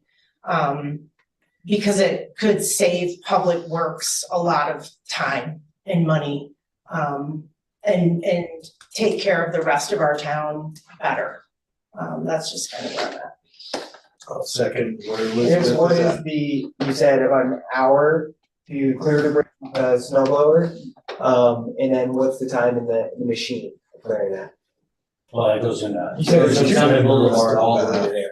Yeah, you were talking. I'm saying by the lake, like how much time is Public Works spending on a weekly basis maintaining that path? I mean, at least 1 hour to clear, The right, bridge. the bridge, and then the other, probably an additional hour and a half to 2 hours. I'm not 100% on that. I'd like to, take a look, but honestly, from our perspective, we we were clearing it previously. I know we have received some anecdotal evidence, just when the people are out there, they appreciate that being cleared. So, I know that I don't really have an opinion. I'm not, I'm just trying to give you the facts with this. I'm in favor of the cost savings of not planning that, not doing the upper lot for Pete and Aaron, if that's how they want to operate. The PRA there, that's where I'm at. I'm with Elizabeth. What was your number? I'm curious if there is some sort of like in between, like let's say skipping the bridge to the dam road and just plowing from, what's that? Bridge to the middle school. Yeah, basically to the middle school, and just having like kind of half and half, because then everybody in the neighborhood can still access a cleared bike path if they want to. And then also on cleared bike path if they want to as well, but that way there is some level of access also for commuters to be able to get to the other side of town without going on Highway 9, I think. Robin, just to clarify, you're saying then from the dam over to the bridge, do not plow. To not plow that Correct, and then from the section. other side of the bridge to the middle school to plow or to around. Yeah. Maybe It that's, seems like a pretty reasonable compromise. It would say, if you look at it on a map, it's almost half the distance. It would save time, if we didn't have to get out and spend an hour shoveling the bridge, that saves some time, and it still gives good access for those residents to get onto a plowed path. One thing is it actually creates a loop because at the bridge, it goes back into the neighborhood. Yeah. So you have to get from the neighborhood to the bridge. Which is already done. that is the access. Yeah. That's already done. It's kept. So where we at? Thoughts? I But do wanna circle back to daily users. If we're talking in these 9 spots, that could potentially be poachers, how big of an impact is that on the amount of daily users? It just eats up a lot of resources in terms of, So I guess my question is, if we didn't utilize those resources, we didn't have people there trying to check passes, if we just had that as a public access point for everything else in town or all the other bike paths that's connected to, you know, why does that detract from that $35 a day experience you're talking about? so what we found is people that are parking there are going to valet, snowshoe, run, dog walk, wherever they want. And it is unmanageable because there's too many points of access from there where you can go down the right path and then jump on. So that's putting footprints on a groom trail or fat bike prints on. a So groom then trail. that's what people come to safety. There's, there's a family of 6 with their dog walking down front of my road. And there's snowshoers on all these trails. So it's just too many, just because of where that is. I was getting too many complaints from my season pass holders. The people that are like, hey, what are you gonna do about this? This is what I pay for this, because what people pay for is the grooming. I mean, the toilets could be clogged and there could be no food, no heat, nothing. It's having a Grooming's personal great. impact. Yeah. People are happy. First tracks. Yes. I want grooming. Everybody in a spot in that we're almost 25 minutes over the time allotment for this topic to give some direction on the 2, we've heard 2 on the, so if we can circle back, great conversation. If we can circle back on the Nordic Center parking lot. I say don't plow it. I would agree there. Great, so no plowing on the Nordic Center lot. Thanks for Pete and staff for the input. And then how about which we have had a twist, which is awesome. Yeah. I love the compromise, maybe too much. How about the bike path from the middle school to the bridge or the middle school to the dam road? I think I heard 2 don't plow at all, correct? Yes. And if you're looking at a map, you can go from Lake Point Circle on the middle school side of the bridge. So we could plow from Lake Point Circle to the middle school, content that would create a full loop, it would avoid having to do anything to the bridge. And it would be a compromise there, where everyone in that neighborhood might have to walk a little bit further on the street, they could still access a plowed section of bike path. So we're talking about not servicing the bridge. Correct. I think the compromise is worth trying. I think, there's a lot of input from, as Robin said, a good number of people who are against it. Or are against, or for plow, on both sides. And then on the other side too. This might be a good trial for this year to see if that compromise works with the consistency. I'd be interested to hear more, you know, as the season went on, from people you've been talking to that want that access. We will. Yeah. So, okay, if, moving right along. I'm hearing 2 no plows, 1 go with our compromise scenario. Robin, you mind? Happy with the compromise. Compromise, Zach? Very much, yeah, happy with that compromise. Mr. Kibbe, compromise. Great. Sure. Right on, you guys. Thanks, Josh. Thanks for the presentation. Thanks for staff for coming in. And with that, we've got a rec winter update as our next topic. Is that correct? We have a pretty simple dinner tonight. Yeah, that's what I was thinking. So we'll continue plowing. None. You get a bag of chips. Eat your peanuts. Oh, gosh. We'll keep plowing if everyone's good with that, instead of breaking, grabbing food and we'll get out of it. Fun totally. Wow.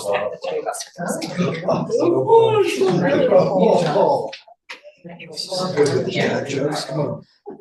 Bad jokes. Bad jokes. Yeah.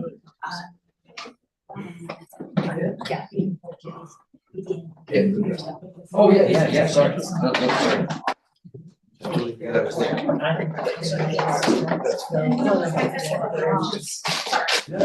Pictures of snow. Some pictures, you know. It's definitely not a wreck. I mean, it all blends together. Well, you know, Yeah, and your little things. Oh, it's a Adobe. It's fine. Oh, yeah, we're It's 2.3 miles. Oh, yeah. You'll just click here to go to your slide, right, your just bottom, lower right. I'm so great to show you there, with the mouse right over it. It's just the down button, Stacy. The down button. You're gonna wanna use the mouse and see in the lower right hand corner, it's actually over the down arrow. Oh, yeah. Right there, like that's what you're gonna use to kind of go to your next slide. That's gonna hit you. Well, actually, I probably guess. He's trying to walk around and good deal. Try not to hear. Okay, good evening, Mayor, Council, thank you for having us. We will tighten things up a little bit, although we're excited about all the wonderful things that our rec department does, so hopefully we'll be able to see you out there this winter. So if we don't answer some of your questions or highlight what we're gonna be doing this winter, we'd love to see you guys out there to come play with us. So I am Lindsay Joyce, I'm the Director of Recreation, and I have with me, I'll let them introduce themselves. Aaron Socks, Adventure Park General Manager. I'm Logan Snyder, I'm the Marina General Manager. Good to see everyone tonight. We're gonna get right into it. Yes. Yeah, so thank you for having us today too. We're here to talk and get the hype going for winter. Our team's been working, I always say since about July, actually preparing for winter. But to talk about our team, as far as the adventure park goes, we have 14 full-time year-round staff. Today with us, actually, we have Zach Hinkle. This is our operations manager, oversees our tubing, beginner ski and ride hill, our summertime bike park trails, our rope tow, and all things outdoors, if you will. We also have Rachel Hintz, this is our guest service manager. She's our rec track guru, working with a lot of our guests for registration, programming type stuff, and in addition to like our summer ceremony, building facility rentals, especially with Slopeside now as a part of that too. And then obviously, Pete, who's here today, Nordic Controls Manager, overseeing our Nordic and trail operations. But out at the adventure park, we essentially have kind of two tiers, if you will. So on the adventure park side, as I mentioned, that's going to be our tubing hill, our beginner ski and ride, the new rope tow terrain park, and then just adding on all the kind of family experiences that we have for our Nordic and trails and the team that we have there as well. We have our trail supervisor, works with a lot of our grooming, our guest service and events, or you can kind of read all the titles on here too, but working with our Nordic pass holders, our trails leads, a lot of boots on the ground staff that are gonna be preparing our trails, whether that be in summertime or winter. And then back on the adventure park side, most of our team is, boots on the ground as well, so between guest service and working outside. And then continuing on talking about our team, Grant McKay is our programs and events manager. He is home with a sick kid tonight, so luckily this is a hat that I have worn for many years, overseeing programs and events here at the town of Frisco. So I will speak to this a little bit later in our presentation. But programs and events team is four full-time year-round staff that run the slew of programs and events that pretty much take place 12 months out of the year. And then also just to note, we do have seasonal staff. It's a little more low on the winter seasonal side as we're coming in. Usually about 4 staff that help cover our winter after school programs in no school day, jumps up to about 40 staff over the summer. And in the marina right now, we're in winter mode, so there's only 5 of us there year round, looking over the lighthouse all winter. So much water is out there? so that picture was taken October 15th. So that was right at the end of the season when we pulled boats, maybe a foot of water sitting under the docks in that photo. So yeah, Meg Brown is our guest service manager, Shannon Tice is our operations manager, Tom Hogeman is our marina service manager, and Grant Barrick is our guest service and special events supervisor. They're not here this evening. And then in the summer, we'll bring on about 50 seasonal staff that will fill guest service attendant positions, rental attendants, and dock hands. So that's the marina. But we're not worried about summer right now, we're about Oh, winter. we're So, not. yeah, winter operations. I'll try and save us some time by speeding through this a little bit. For the same, for the marina, we rely heavily on our seasonal staff. So this year, for the adventure park team, we have about 14 town beds that we're filling, maybe to be a handful more, we'll see where that goes. Our Nordic Center team, we're very fortunate, we have a lot of returning staff, a lot of folks that work part-time, so they do not so heavily rely on any sort of housing we provide. But as you can see, there's a number of different positions, whether that be depending on what facet that each of these roles are in. Our operational date, so what we always shoot for the Nordic Center Tubing Hill is opening on Thanksgiving Day. We actually the last several years, we've been able to keep to that. I think it's only been a couple funky snow years that we weren't able to, but our beginner ski and snowboard hill opens about a week later. Our rail park rope tow, we were shooting for the 19th. We're actually hoping to trim about a week or so off that. So that's really based on our snowmaking, our preparation leading up to it. So I'll leave the 19th on there, but we are certainly hoping that it can be 1, 2, 3, kind of right 3 weeks in a row to open all park. Snowmaking began technically last night. So our snowmaker training just wrapped up last week. Right now we've got round the clock staffing on, working 12-hour shifts. So our team's rolling tonight. They've been actually blowing snow pretty much all day. We do have a new snow gun that we're using this year. So we're demoing right now with intent to purchase in our 2026 budget, our TT10 tower gun. This has been pretty cool if you kind of see when you drive by out there, but a lot more efficient, removing hoses, a bit safer to use as well. And then, yeah, as far as our priorities out there, it's really getting at minimum 3 tubing lanes to kick off the season. Typically, we're able to get 4 to 5 by opening day, but if not, we roll those in later as we get busier and busier. Obviously, getting the Nordic field prep so we can have lessons right away and have some sort of at least loop minimal for our teams that are out there training and for the athletes. And then we kind of work our way down the line with beginner ski and ride and the rope park. Is that snow gun that you're testing fully automated? Would somebody have to go out there and? They do have to go out there, but the intention is slowly kind of phasing into some new equipment that we would have the opportunity in the future to be able to build. In the hydrogen. Well, yeah. Does having that new tower gun free up portable snowmaking for the Nordic Center? We did move a gun today because capacity, and I can let Zach speak to this a little bit. Currently, yes, our new power capacity on the tubing hill side is at 4 guns. You might be able to run a 5th, but once the capacity for those guns ramp up, you might trip the system. So we're keeping 4 guns over there, but a spare sitting around, and might as well run on the Nordic Hill and try to reduce our production time there. And that's just electricity constraints, not water?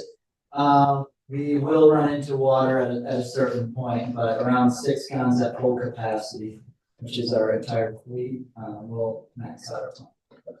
Great, just looking for a win-win for all users out there on both sides of that. And since I already interrupted, I'm going to say this.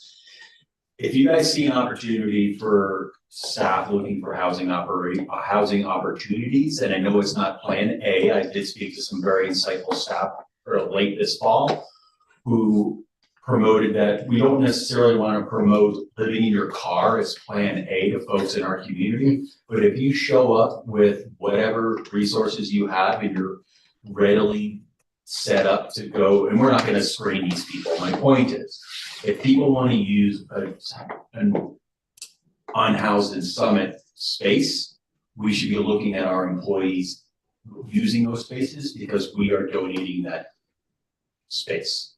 We have some good We news. actually reserve space this year. Perfect. Yeah, last season we had at least 4 staff that were, say, van lifers, if you will, who did work with us this season. This year, yeah, we've been working with community development to do that. So we are excited about having that opportunity. Just wanted to support it. Yeah, thank you so much. That's huge.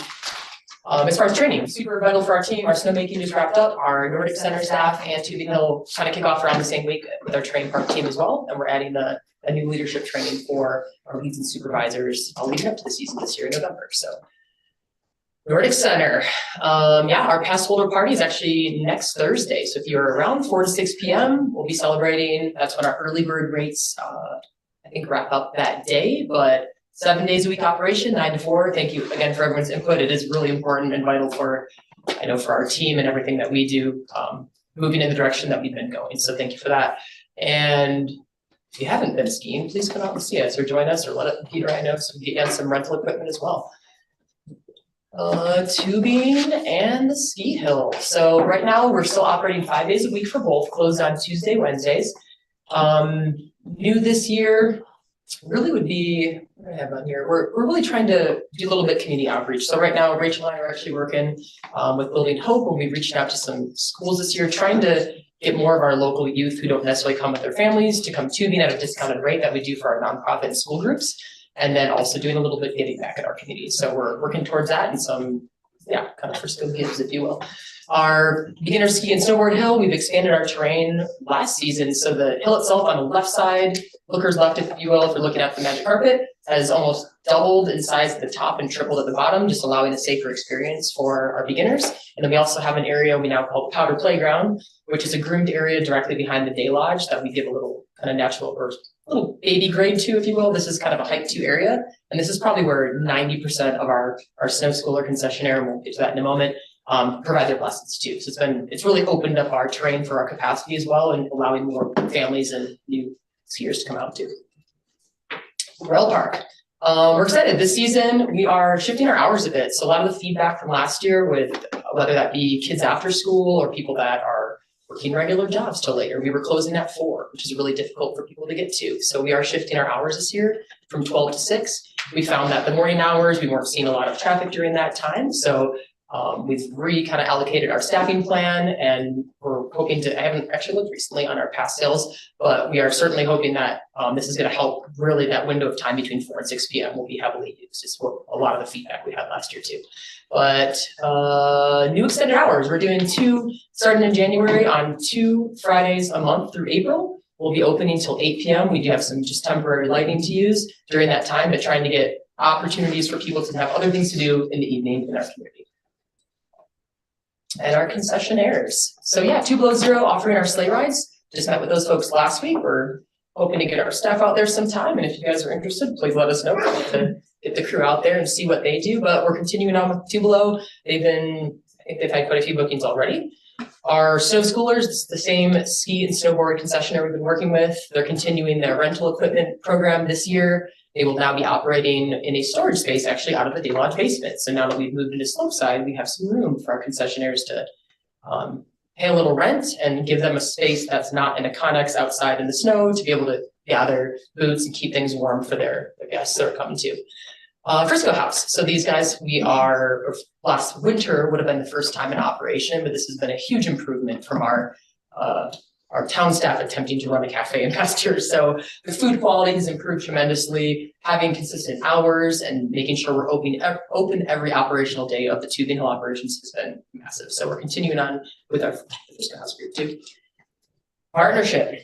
So Team Summit, we work closely with these guys for different activities we have going on. The bubblegum races you've probably heard of. We have 6 different races that will take place February through March. These are on Wednesday evenings that we host at the adventure park on the beginner ski hill. So we have staff that come on board to do grooming, operate the cat. we provide hot cocos and refreshments. And if you ever want to help out, let us know. We'd love to have you. In addition, we have Eat Ski Be Merry, which utilizes the Nordic Center trails and heavy lift from our Nordic Center team to help in all the kind of behind the scenes stuff leading up to this. And is that it? Yeah, I think that was it for, look at speed right through that. Boom. Okay, programs. All right, putting my grant hat on here. So Winter Vacation Sensation is what we call our no school day camp. So if you have kiddos in the school district here, we know they have a lot of days where they're out of school. And so we provide care for kids ages 5 to 12, and we are now able to utilize Slopeside Hall, which is very exciting. We still see smaller numbers for these no school day camps.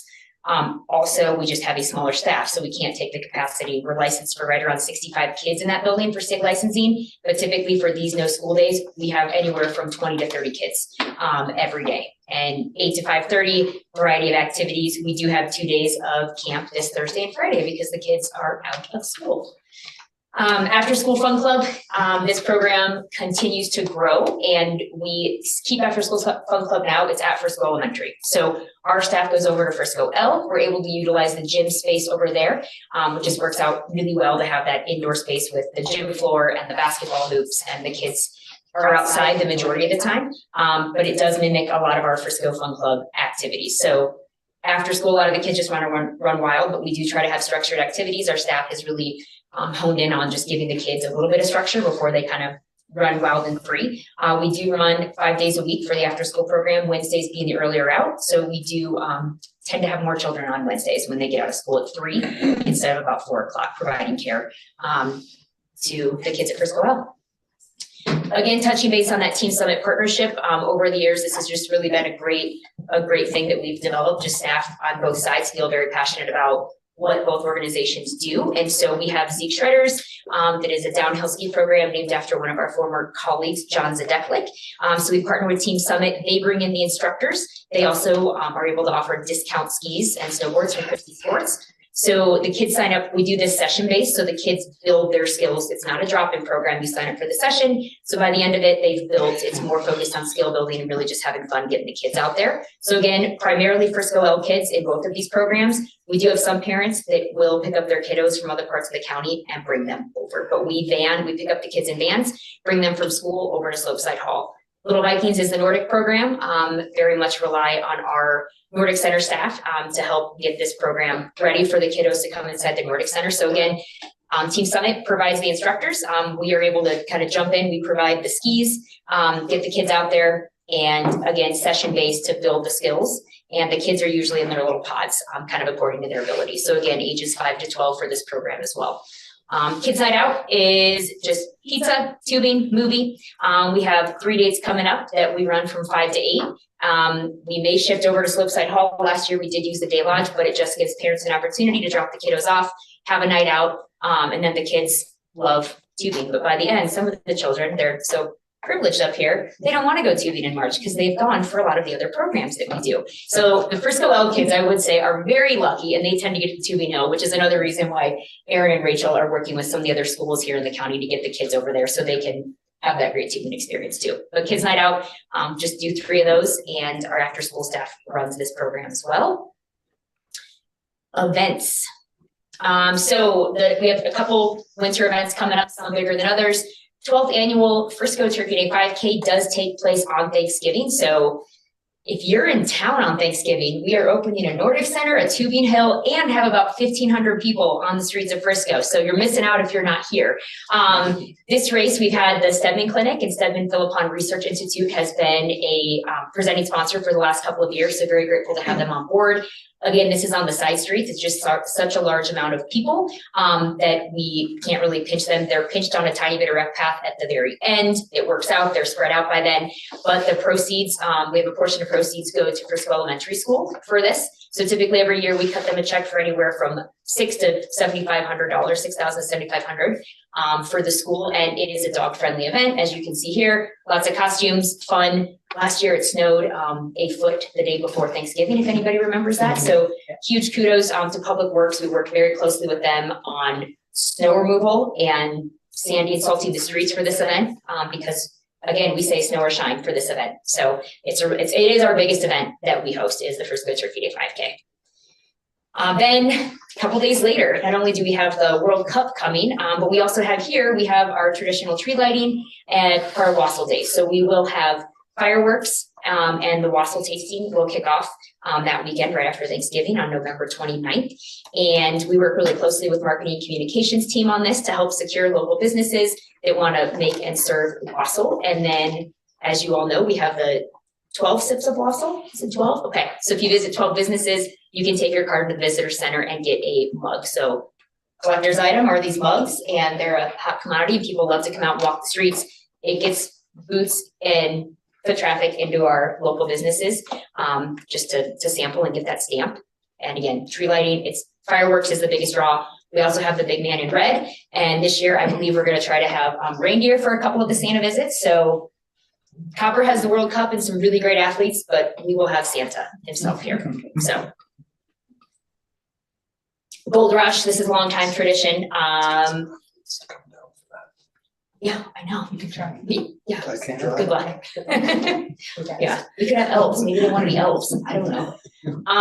So Gold Rush 55th annual, we work the Nordic Center. Pete and his crew, it's a heavy lift marking the course. We have 4 different distances that we offer. We get some competitive racers, we get some first-time racers, very family-friendly event out there, and partnership with the local business Callisto.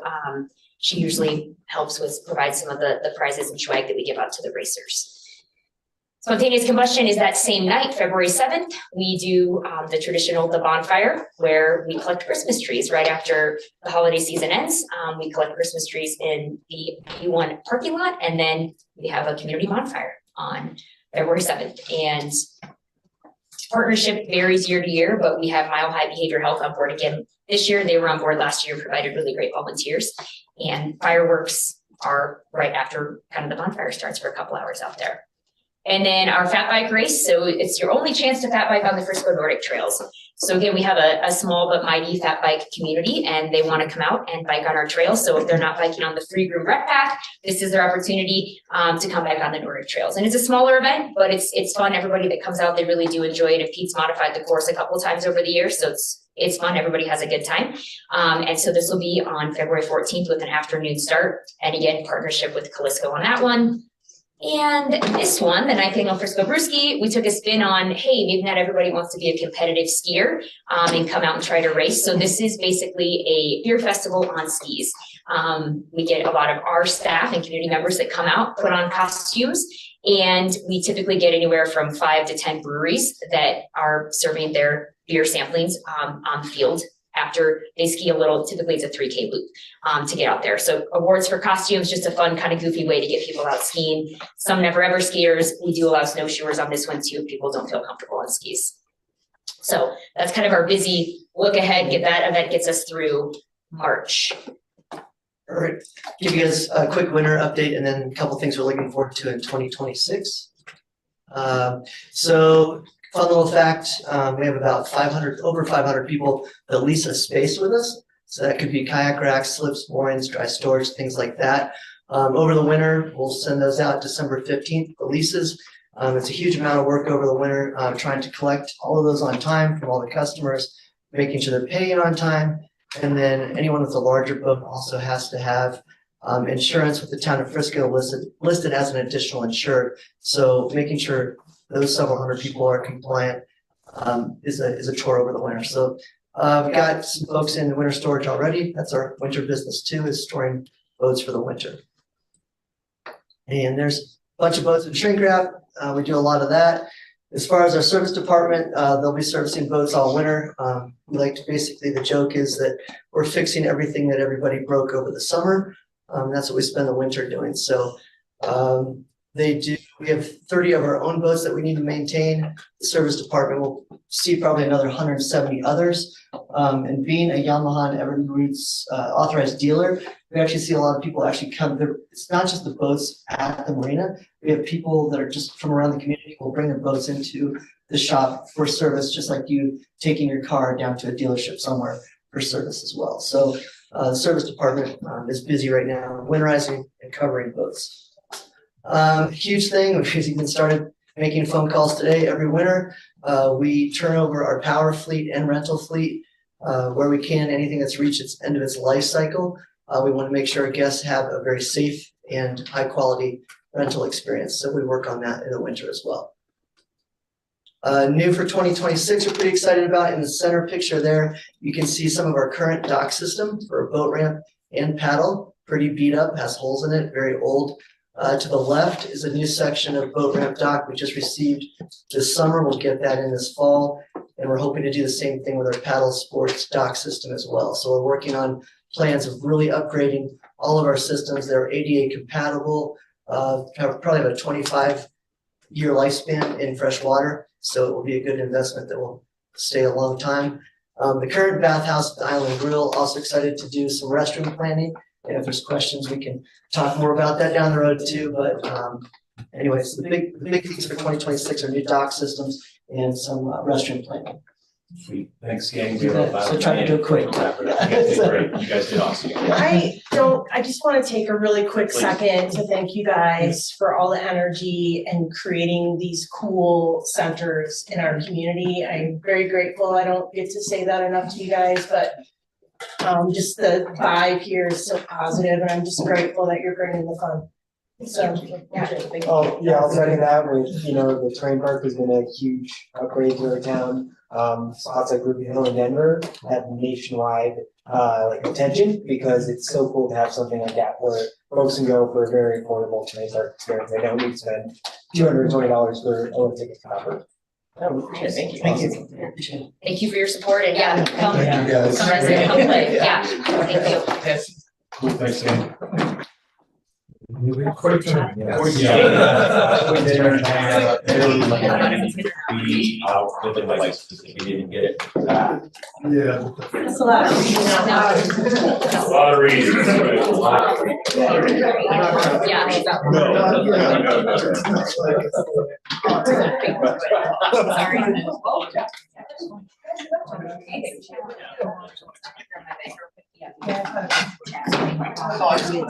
Hey, Robin, thanks for coming with all. Yeah.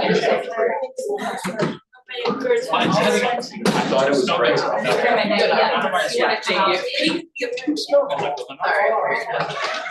Exciting.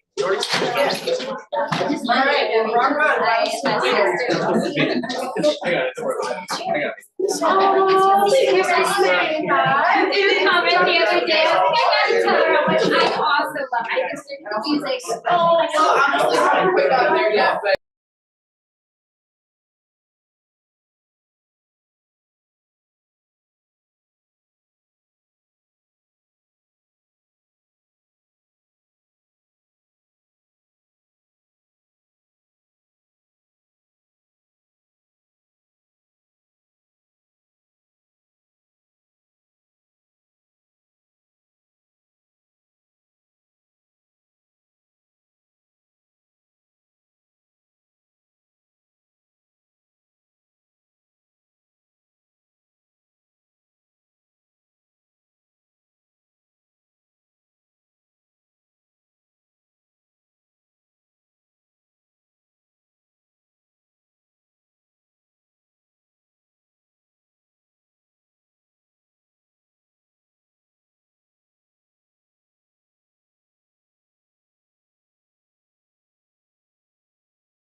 I'll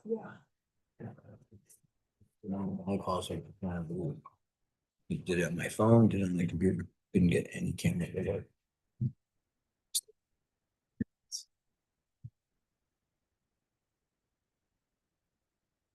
Mr. Mayor, you were on mic and then board. Thank you, Stacy. Good evening, everyone. Let's call to order the regular meeting of the Frisco Town Council for October 28th. And with that, let's have a roll call. Here. Eld. Here. Incan. Here. Skipjack Adrian. Here. Goldstein. Here. Ryan. Here. And Kibbe. Great, thank you, Stacy. With that, we'll open the floor to public comment. Public comment time is reserved for items that do not have a public hearing later in the agenda. If you plan to comment on an item that appears later on tonight's agenda, please wait until that item is announced and public comment is requested at that time. State your name and address for the record, be topic specific, and limit comments to 3 minutes or less. No council action is taken on public comments at council meetings. Council takes public comments under advisement, and if the council necessary and appropriate, the individual making the comment will receive a formal response from the town at a later date. It is recommended to sign in at the welcome office, at the welcome table at each meeting, with it in person, and provide your contact information so that we can follow up. With that, I'll just direct everyone to the new location of our sign, or of our clock and timer. And with that, open the floor to public comment. Any online?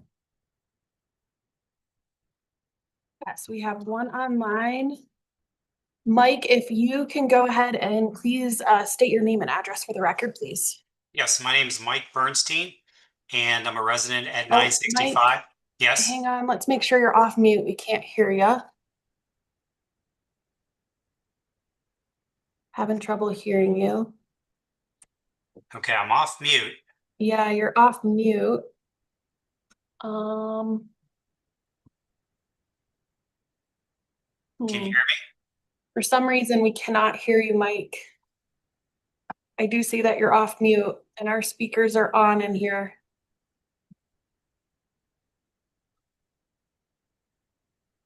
Okay. Hello?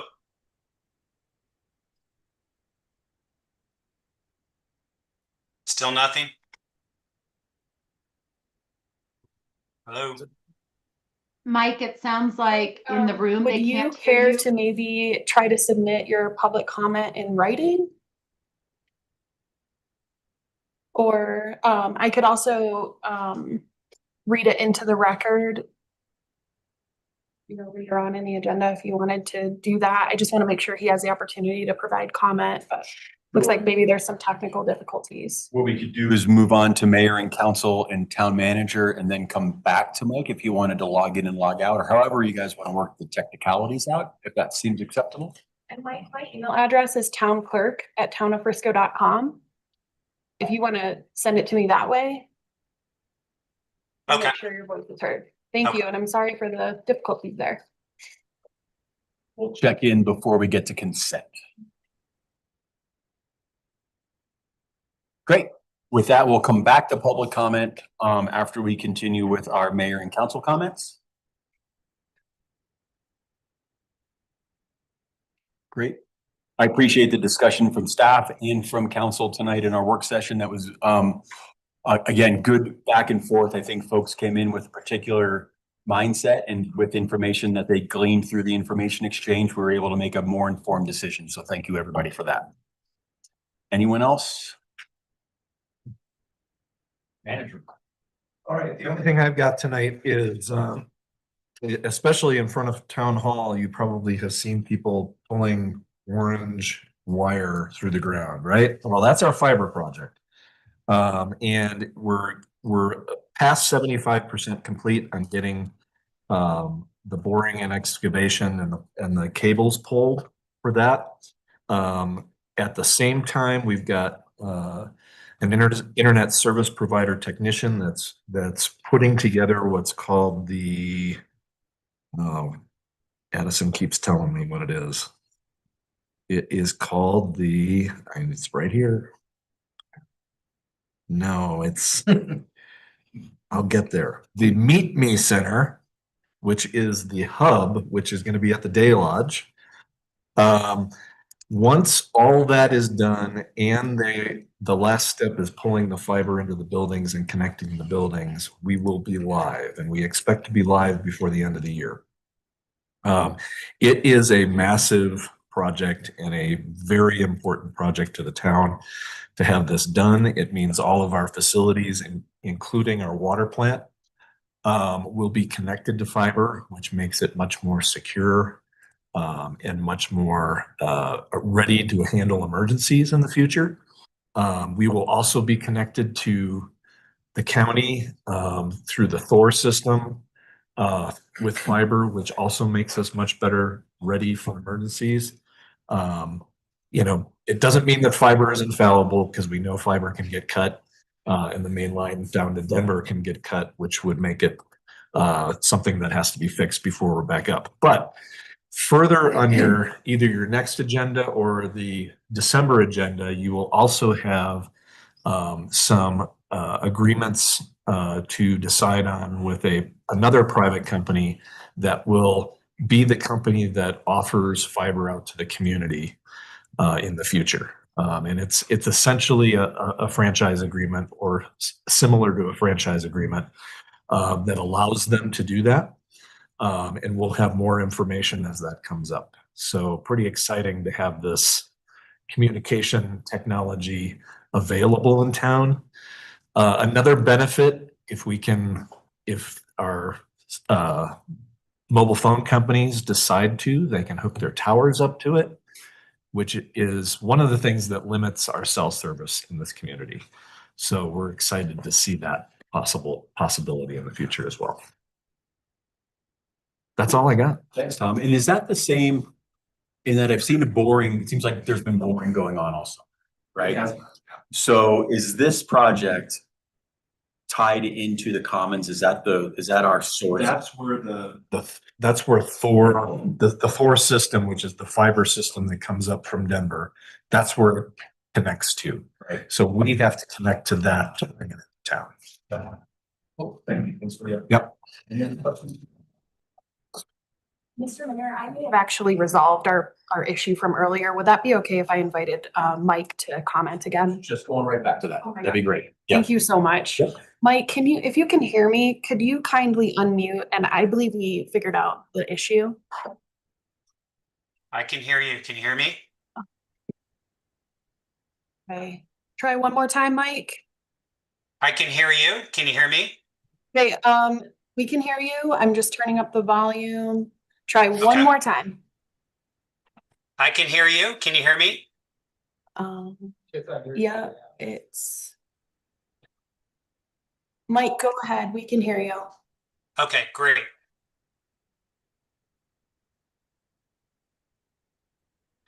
My name is Mike Bernstein. I live at 965 North 10 Mile Drive, Unit A4. I'm here to speak about the McDonald's application, and specifically the process, including a code change passed that directly benefited an application under review, has been compromised. Public trust has been breached, and I want that on the record. Residents were told that permitted use couldn't be changed, yet the code was swiftly changed instead, exactly as town staff had indicated to McDonald's in advance. The process now carries the unmistakable appearance of being engineered to accommodate one applicant, and that appearance alone is enough to undermine confidence in how our government makes decisions. A timeline to demonstrate my point. At the April 17th Planning Commission meeting, residents objected to converting a former bank into a 24-hour McDonald's. Yet despite the dozens of active voices against the proposal in that meeting, staff knew but concealed the fact that the plan didn't even comply with the code. Residents were left in the dark. I just happened to discover the code discrepancy on my own and emailed town staff and the commission on May 5th. Quote, the Planning Commission should not grant exemptions to the existing town code for the benefit of McDonald's. The code allows for one menu board, and that standard should be upheld. Just as residents are expected to respect the rights of use, so too should large corporations be expected to comply with the full scope of local regulations. But just 10 days later, on May 15th, staff presented a code amendment to increase menu boards from one per site to one per lane, the precise obstacle facing the pending McDonald's application. Me, I never received a response. But don't take my word for these improprieties. Here are some verbatim quotes from our officials. Quote, "We are changing the code to allow an applicant to get through." Quote, "I just think it's bordering on illegal." That was a planning commissioner. Quote, "Even though we don't change the code for a specific business, I feel like this is because McDonald's." That was a town council member. At this particular meeting where the code change was discussed, McDonald's was mentioned repeatedly, 14 times by my count. Residents were told nothing could be done because the use is permitted, but something was done. The code itself was changed, just as staff had signaled to McDonald's all along. I also want to quickly talk about the neighborhood impact. The site plan orients car headlights directly towards Drake Landing residents. I've objected to no avail. I uploaded McDonald's site plan into ChatGPT, and this is what ChatGPT concluded. The design prioritizes throughput over neighborhood compatibility. Expect persistent nighttime glare for nearby residents.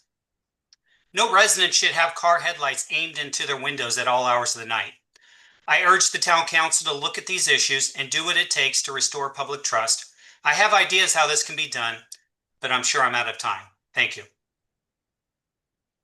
Thank you, Mike. We heard your comments, but not as well as we would have liked. We will be receiving the transcripts.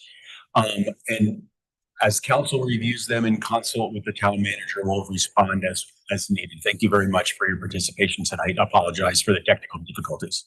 Thank you. Mike, if you want to go ahead and email me your contact information, townclerk@townoffrisco.com, and I will connect you with town council. Does that sound good? That's fine. Yeah, I also sent you an email with this transcript as well, so you can pass that along. Thank you. Appreciate it. Thank you so much. Any other comments online? Not seeing any raised hands in Zoom. Okay, great. Thank you. With that, we'll continue the meeting. We'll move into consent agenda. I'm not aware of any substantial changes in the consent agenda. I would now bring it back for any discussion or motion. Mr. Mayor, I move that we approve the consent agenda. We have a motion and a second to approve tonight's consent agenda. Please call the question. Pulling up my voting order now. Allen, Yes. Hibby, Yes. Goldstein. Yes. Held, Yes. Skopchak Adrian. Yes. Ryan. Yes. And Incan. Yes. With that, the consent agenda passed and we'll move into new business. Let's see, our first agenda item tonight is a liquor license application. This is a public hearing for a transfer of ownership of a hotel and restaurant liquor license. The applicant is Frisco House LLC, doing business as Frisco House. The applicant is Servin Aji is the applicant, and the business is located at the Frisco Day Lodge at the Frisco Adventure Park at 621 Recreation Way. And with that, we'll open up the public hearing and we'll take it over to Stacy. Thank you. Kevin, you want to come up? You can just stand at the podium there. So I'm going to stay here this evening to present this item to you initially. So as we do with liquor license applications, we do a public hearing in front of you all as the local licensing authority. You're not accustomed, though, to seeing public hearings for transfers of ownership. These are usually in code. I have the authority to administratively approve these as long as all the boxes are checked and the application and fees are timely and complete. But because of the involvement of the town of Frisco here, and our code does allow me to trigger a public hearing. And so I went ahead and took advantage of that just because we are transferring a liquor license out from under the town into a private concessionaire if you all vote to approve that this evening. And so just thought it would be good business, good practice to make sure that that's out in the open on public record this evening.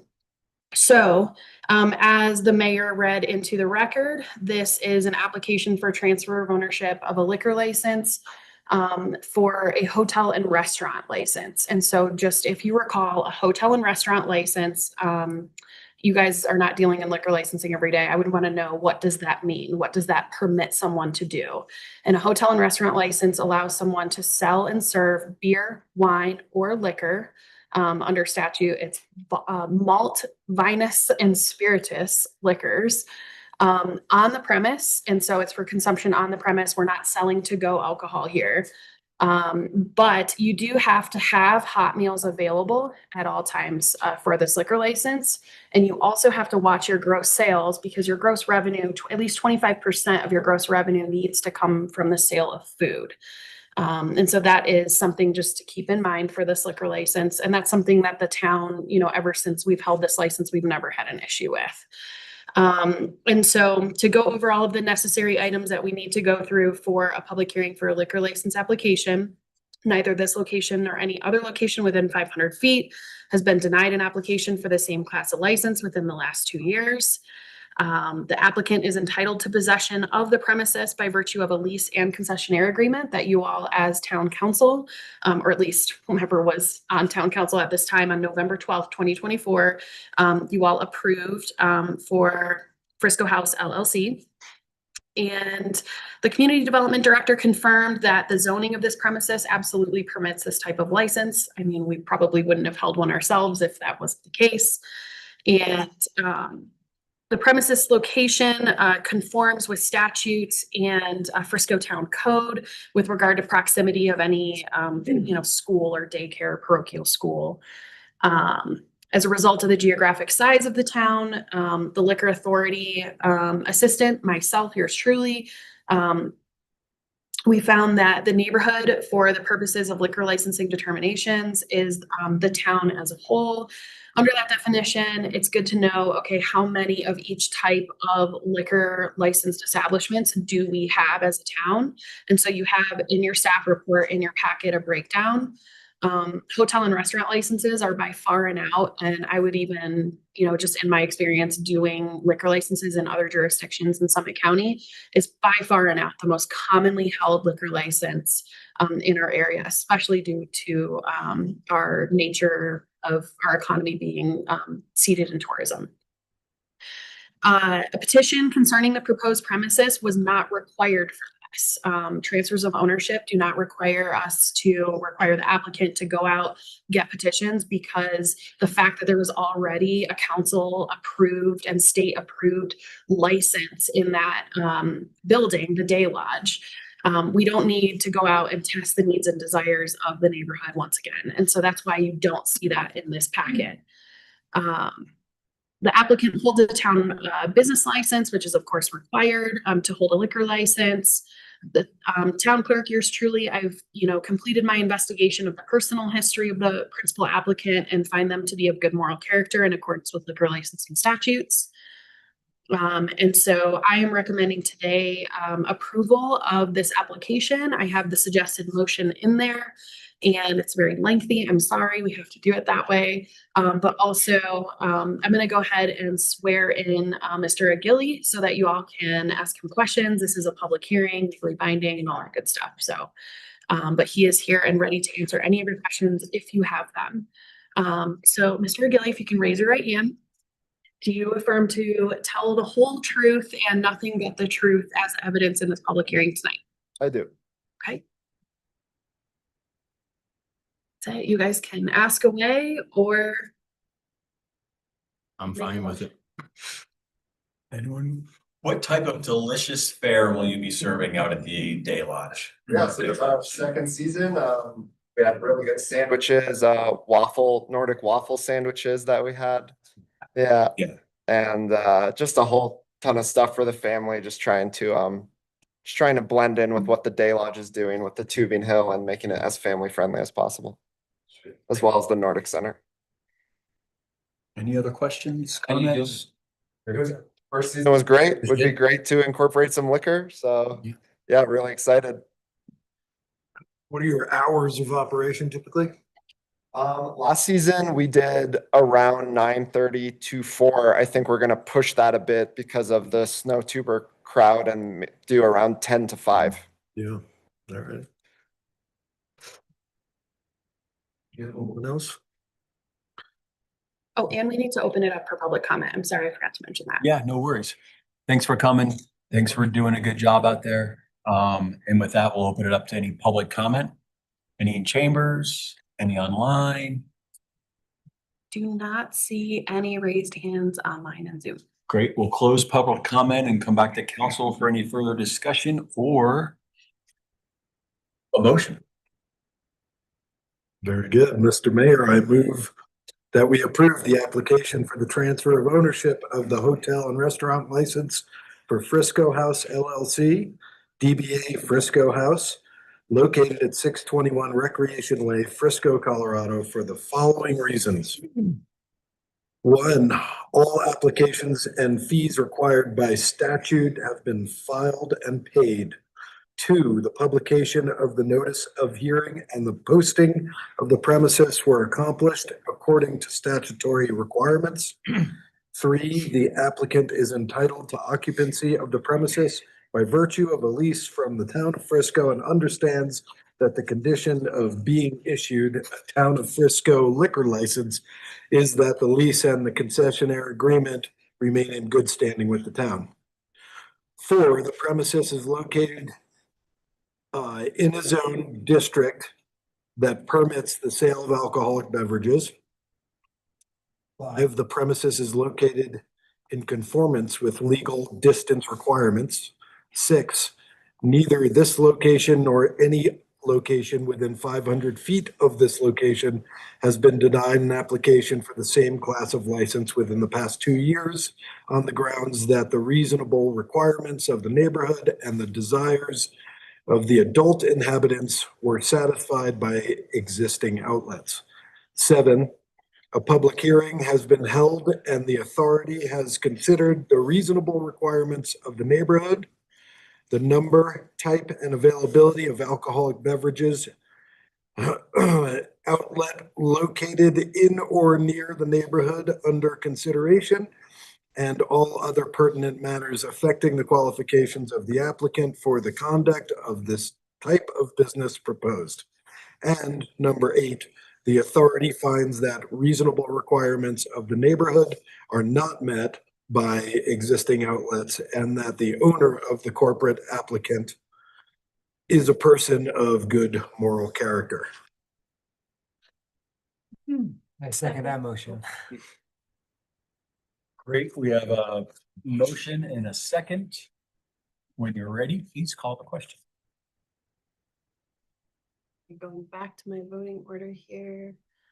A lot of moving parts this evening. Yeah. Incan, Yes. Allen. Yeah. Kibbe, Yes. Goldstein, Held, Yes. Skripchak, Adrian. Yes. And Ryan. Yes. Great. Thanks. Thank you. Have a good winter. Yeah, we'll see you out there. Great. With that, let's move on to agenda item number 2. This is a liquor license application, public hearing for the town of Frisco applying for a new beer and liquor wine license. The designated applicant is the town manager, Tom Fisher, with town staff, Lindsay Joyce and Aaron Stocks appearing. This facilities premises is located at Slopeside Hall Building at 605 Recreation Way. And with that, I hereby open up the public hearing and we'll turn it over to Stacy Clark, our town clerk. Stacy Campbell, our town clerk. Thank you, Mayor and Council. So on to our second public hearing this evening regarding a liquor license application. So this is a brand new license and you are now switching gears into a beer and wine license. And this is a liquor license that would be held by the town. So as you all know, Slopeside Hall is a relatively new building out at the Adventure Park. I'll let town staff that are here and present this evening who really understand the operations and the benefit to the community of licensing this building. But that is the building that we are talking about. However, we're not talking about the hotel and restaurant license. We are talking about a beer and wine license only. So you don't have to have hot meals served. You do have to have light snacks and sandwiches available according to state statute. But this is only malt and vinous liquors, no spirituous liquors at all. So just a key difference there. So I will read through all of the lovely required information that I have to read through, and then we will swear in town staff for the purposes of this hearing. Neither this location or any other location within 500 feet has been denied an application for the same class of license within the past 2 years on the grounds that the reasonable requirements of the neighborhood and desires of the adult inhabitants were satisfied. Were not satisfied. The applicant is entitled to possession of the premises by virtue of ownership. This is town property. It's a town building. This is all the town. The community development director has confirmed that zoning of the premises is Parks and Recreation, which permits the sale and consumption of alcoholic beverages on the premise and which is permitted by this type of liquor license. The premises location conforms with state statute and town code with regard to proximity of any school, parochial school, or campus of any college, university, or seminary.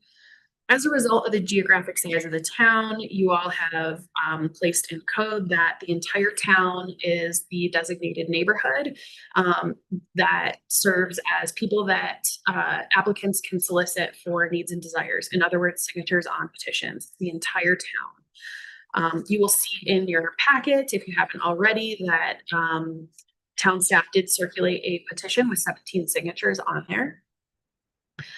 Again, that breakdown of the different types of licenses already in town, you will notice there's already 5 other beer and wine licenses in town. Most of those located within the Main Street downtown core, as well as on Summit Boulevard. They're mainly restaurants that just do not have a desire to serve spirituous alcohol. All 17 signed in favor of the new license, which is huge. They can absolutely sign the petition, but then indicate on there that they are not in favor of this license moving forward. So that's a key point there from the packet. All state and local application and license fees were submitted. So we have to actually pay to apply to the state, and we've done that. And myself as town clerk I've investigated the personal history of the principal applicant and find them to be of good moral character. Shocking, I know. So we have the suggested motion. So we do have the suggested motion on there. I am recommending approval of this application. But of course, I will go ahead and swear in our town staff so that they can speak to you about what their plans are out there operationally and why they are applying for a liquor license. Do you guys want to come up? Whoever wants to speak. So just raise your right hands.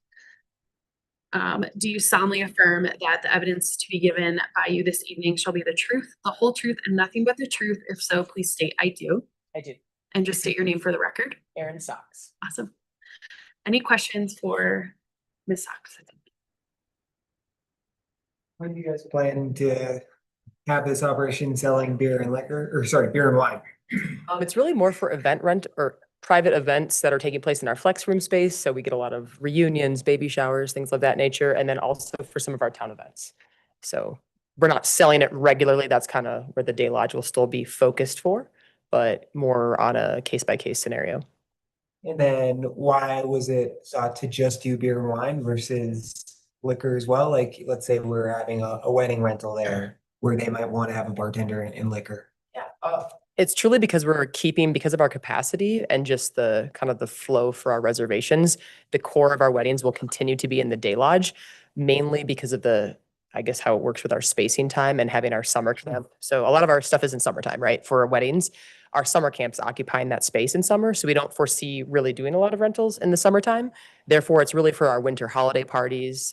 We really just thought, I don't think it's necessary that we need liquor there. We already have an opportunity. So for the old fashions and the Moscow mules that happen, a lot of our weddings that are taking place, there could still be weddings taking place there, but beer and wine is the core of what we're serving for those events anyway. So we decided just to keep it at that.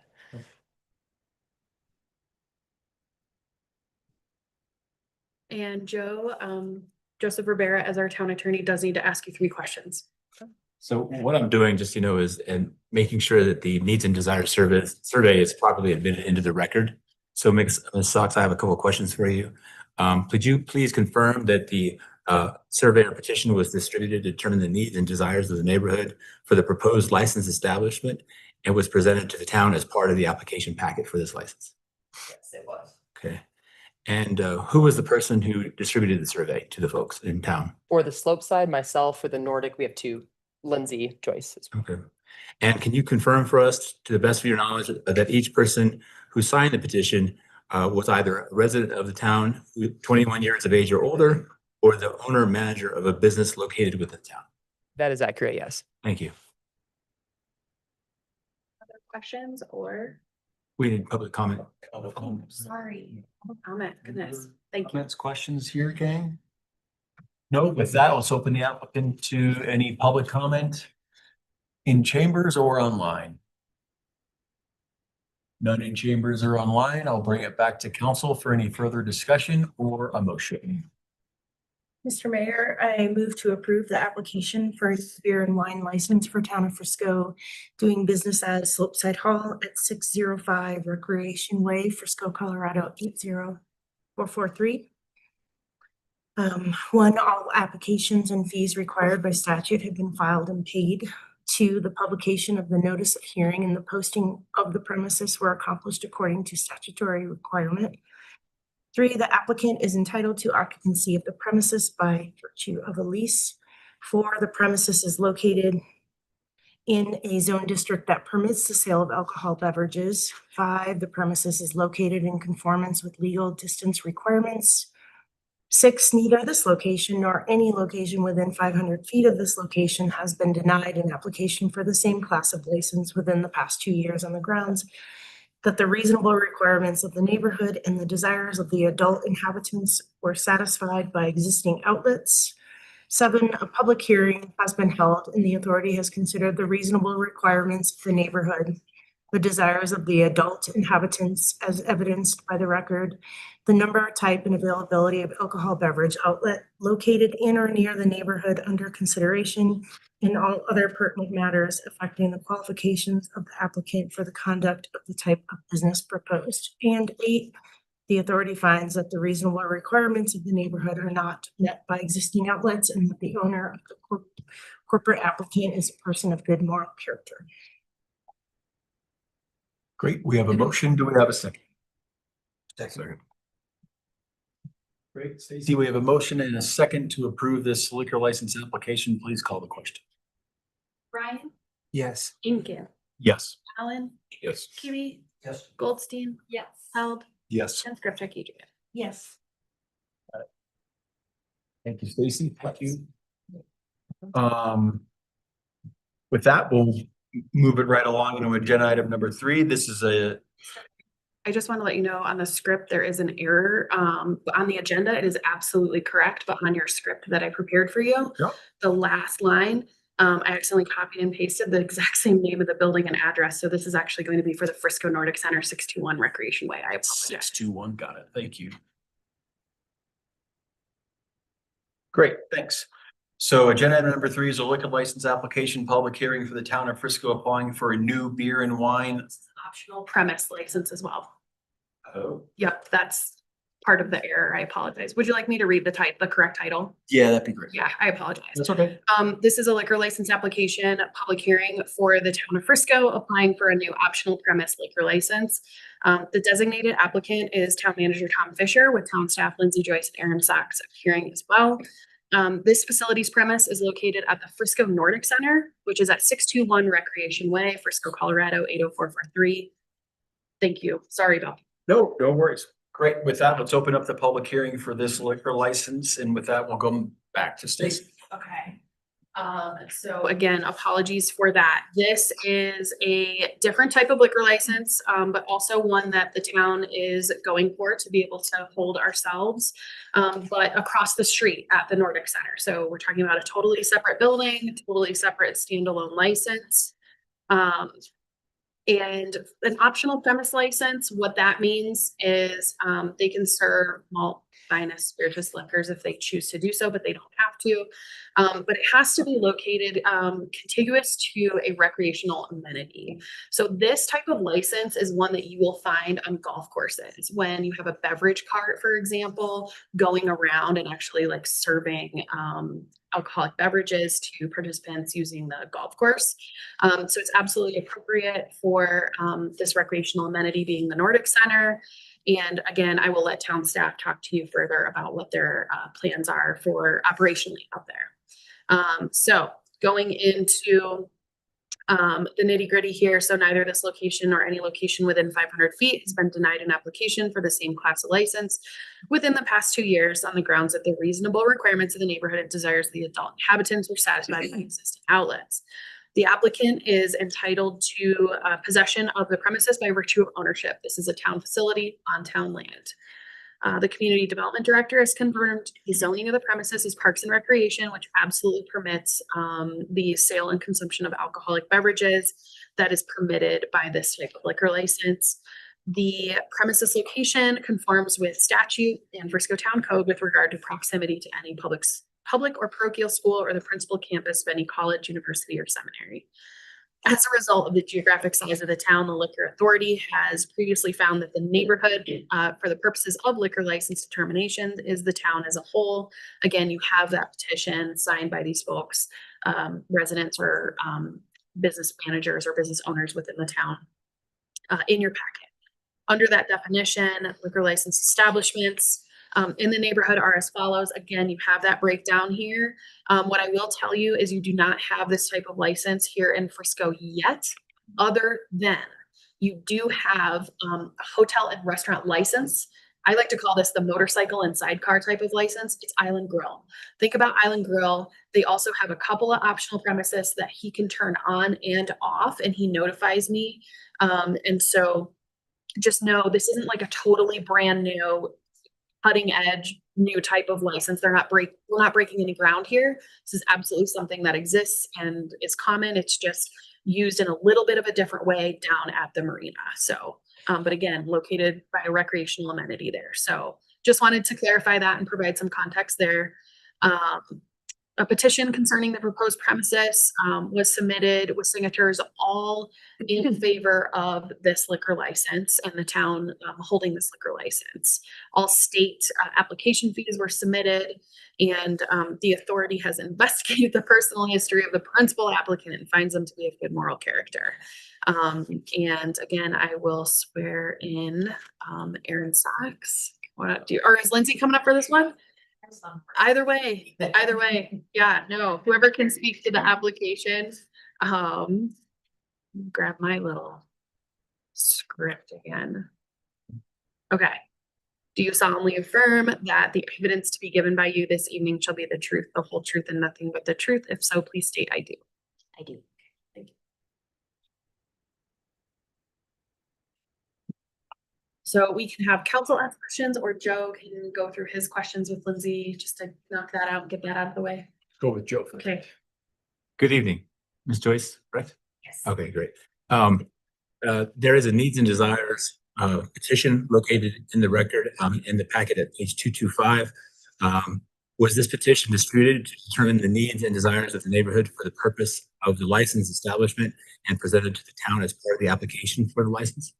Yes, it was. Okay, and who was the person who distributed or handed out the survey to folks in the town?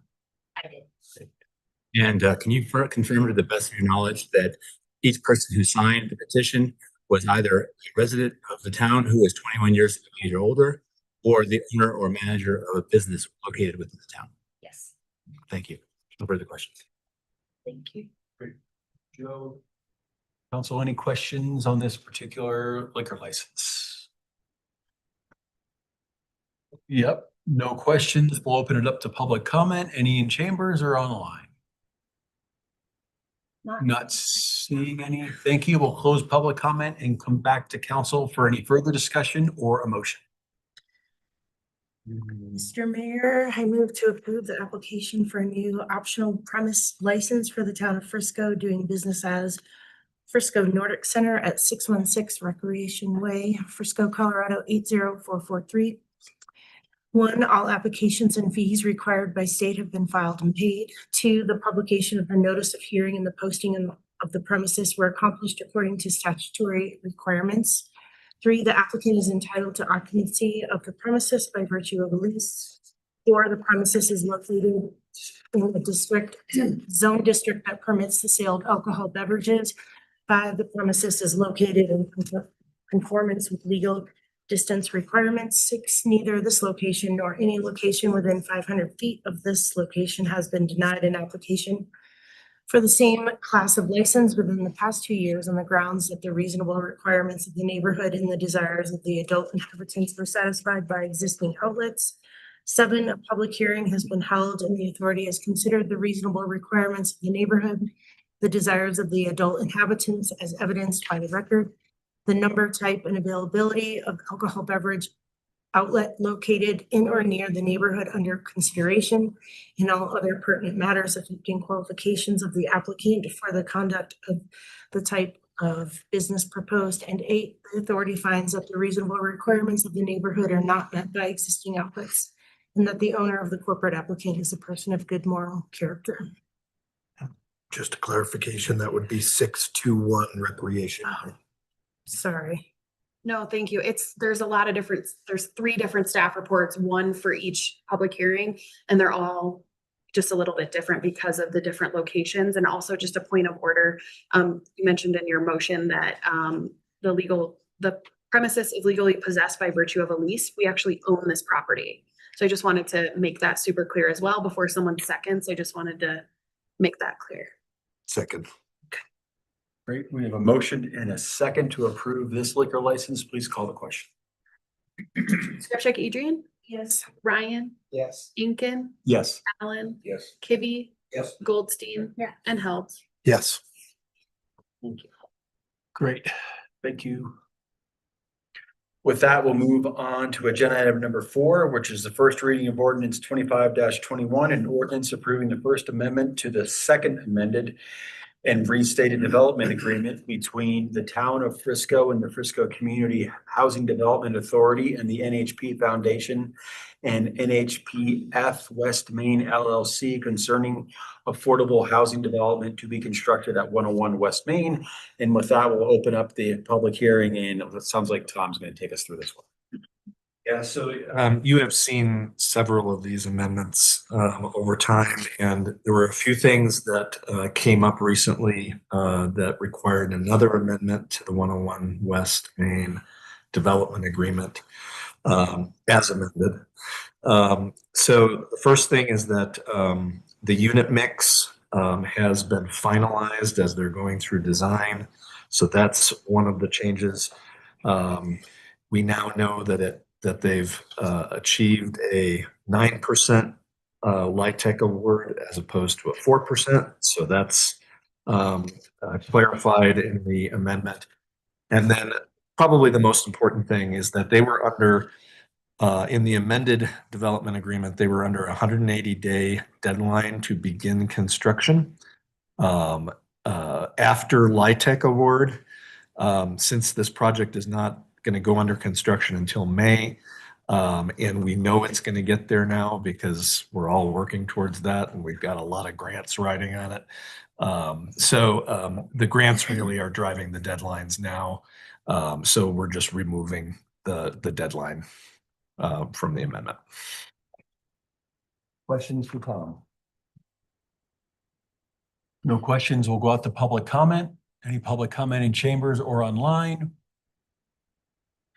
No, Mr. Mayor. Being any, I'll bring it close public comment and come back to council for any further discussion or a motion. Mr. Mayor, I move that we approve on first reading ordinance 25-21. Second. We have a motion to approve ordinance 21-20 or 25-21 and a second. Please call the motion. Held. Yes. Skrzypczak, Adrian? Yes. Ryan? Yes. Inken? Yes. Allen? Yes. Kibbe? Yes. Goldstein? Yeah. Great. Thank you. Thank you, everybody. This has been a long road, and There will be more next meeting. the AMI mix is exciting to me.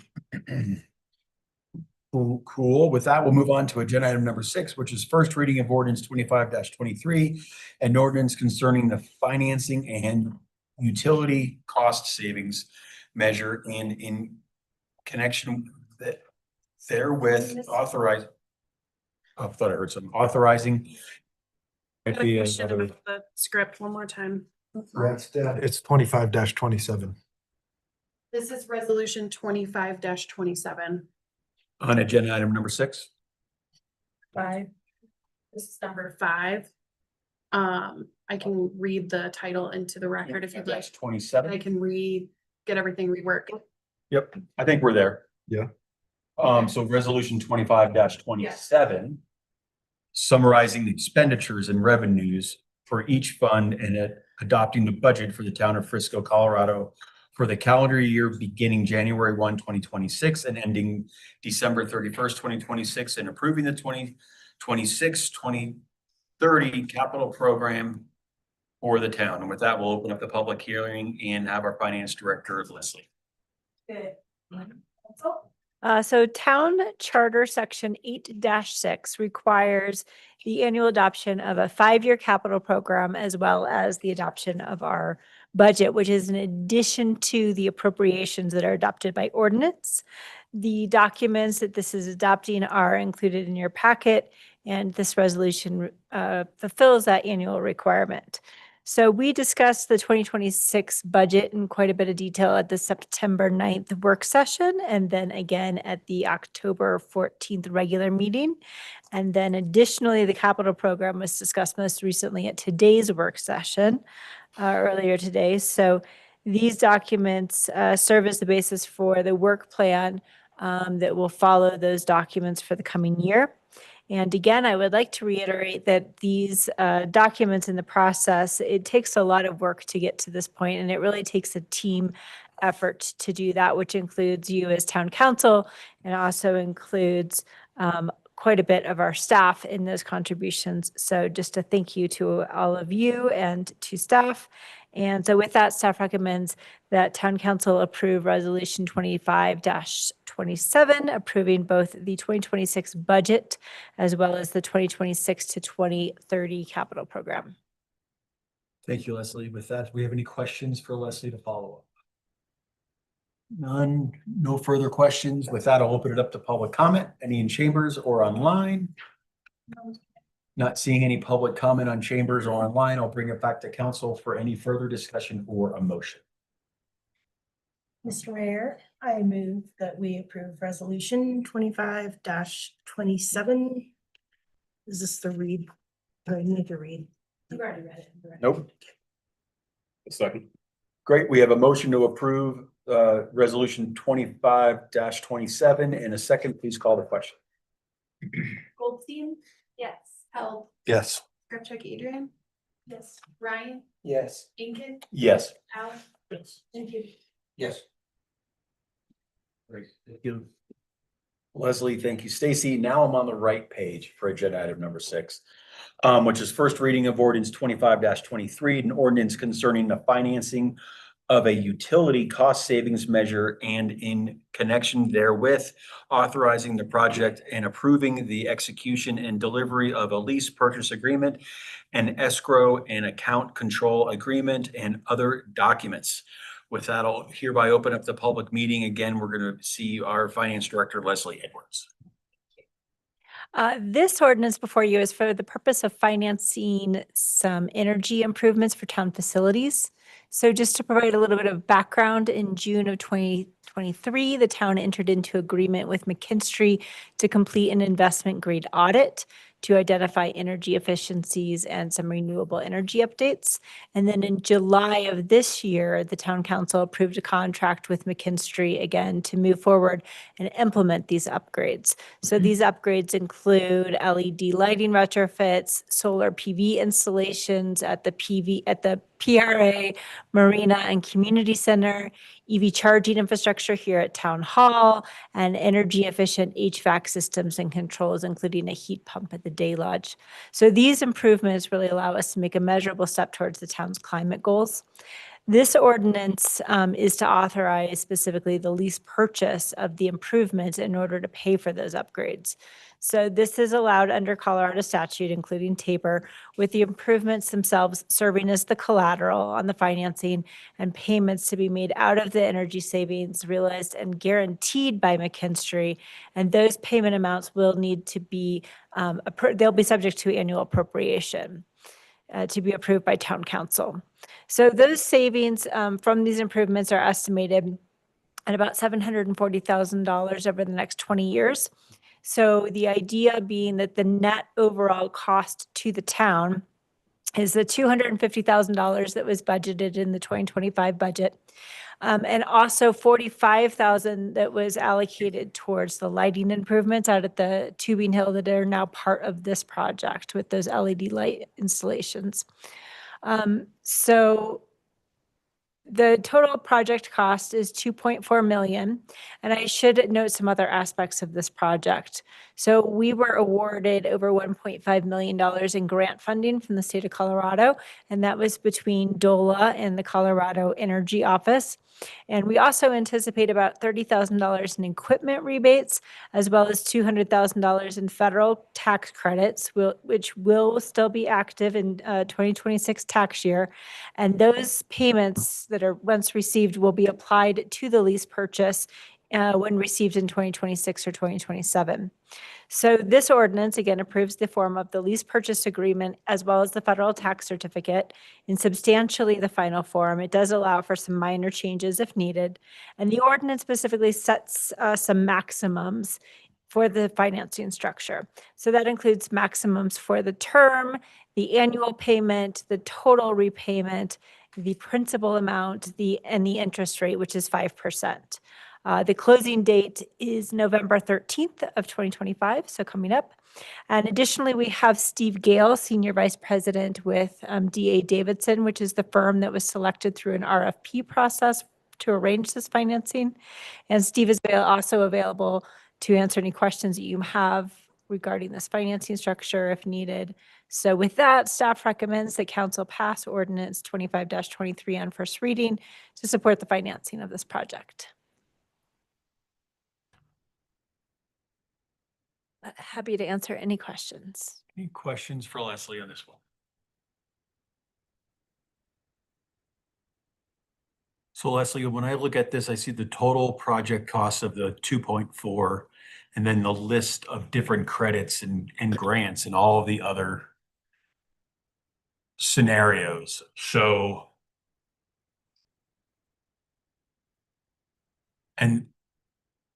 so with all of those listed up, so the total cost from the town we're paying up front was roughly 300,000, Correct. right? And then with the total savings over 20 years is at 739. Correct. So we'll use that 739 in savings to pay for the financing. And then in addition to ours, roughly 300,000, all of these other funding mechanisms are supporting the project, and then we're financing the rest. Is that what the total? An overlap here. I just want to reiterate one of the points I made, which is that we won't get those federal tax credits until later, as well as the equipment rebates. So those are actually wrapped into the financing, but we are scheduled to pay those to the financing in 2027. We may receive those earlier, but we believe by 2027, we should have received both of those amounts. So then the amount financed will actually reduce by drastically. So then that net amount will owe about 400,000 at that point in time. Okay. So with the inception of this, right, we started with, if I mix our numbers, we're putting 300,000 in to get 2.4-ish back, right? I mean, that's how we started the conversation. Yes. Just want to make sure I understood it all correctly. Yes. In my way. Any other questions? Cool. Thank you, Leslie. With that, we'll open it up to public comment. Any public comment in chambers or online? Not seeing any in chambers or online, I'll bring it back to council for any further discussion or a motion. Mr. Mayor, I move that we approve first reading of ordinance 25-23. Second. Great. We have a motion to approve ordinance 25-23 in a second. Please call the question. Yes. Gibby? Yes. Goldstein? Yes. Held? Yes. Skripchuk, Adrian? Yes. Ryan? Yes. And Inking. Yes. Great. Thank you, Leslie, and thank you, staff, for understanding how I want to summarize things in my mind so I can help explain it to folks if they ask questions. So I appreciate it. With that, we're going to move into some old business. And agenda item number 1 is the second reading of ordinance 25-14, an ordinance setting the mill levy within the town of Frisco for 2026. And with that, we'll open the public hearing and we'll hear from our finance director, Leslie Edwards. Hello again. So also on an annual basis, the town is required to certify to Summit County the amount of property tax that will be collected in the following year on behalf of the town of Frisco. The 0.798 mils proposed in this ordinance is the maximum that the town is authorized to collect without additional voter approval, and that amount is unchanged from the prior year. So while the 300,277 is a small percentage of the overall taxes collected by Summit County in property tax, it is needed to balance the general fund in the 2026 budget. So with that, staff recommends that town council approve ordinance 25-14 to set the mill levy for the town of Frisco for 2026. Thank you. Any questions for Leslie? No questions. We'll open up the public comment in chambers or online. Not seeing any online or in chambers, we'll bring it back to council for further discussion or a motion. Mr. Mayor, I move that we approve the second reading of ordinance 25-14. Second. We have a motion to approve on second reading ordinance 25-14. Please call the question. All right, getting back to my voting one more time. Incan. Yes. Allen. Yes. Hibby. Yes. Goldstein. Held. Yes. Scriptic, Adrian. Yes. And Ryan. Yes. Great, thanks. Thanks, Leslie. Yep. With that, we'll move on to old business agenda item number 2, which is second reading of ordinance 25-15, an ordinance appropriating sums of money to various funds and spending agencies in the amount and for the purposes set forth in the adopted budget for the town of Frisco for 2026.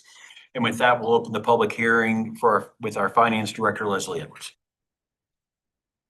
Section 11-3 of the town code requires that appropriations be approved by ordinance, and that this is separate from the charter requirement that I mentioned earlier. This ordinance would appropriate revenues and expenditures to be included in the 2026 budget and provide a spending authority to town staff. The budget also includes the Frisco Housing and Development Authority as a blended component unit of the town of Frisco. And the proposed appropriations do comprise a balanced budget, meaning that the revenues plus available fund balance provides sufficient funding for the proposed expenditures. As described in the ordinance, the total estimated fund balance plus proposed revenues total over $87 million, which exceeds the proposed expenditures of $56,065,794. After subtracting out the amounts of unavailable for spending, the estimated ending fund balance as of December 31st, 2026 is almost $18 million in available fund balance. So with that, staff recommends that town council approve ordinance 25-15 to appropriate the amounts set forth in the 2026 budget. Thank you. Any questions, follow-up for Leslie? No council questions. I'll open it up to public comment, either in chambers or online. Not seeing any in chambers or online, I'll bring it back to council for any further discussion or a motion. Mr. Mayor, I move that we approve the second reading of ordinance 25-15. Second. We have a motion to approve ordinance 25-15 and a second. Please call the question. Ryan. Yes. Incan. Yes. Allen. Yes. Kibby. Yes. Goldstein. Yes. Held. Yes. And Scriptic, Adrian. Yes.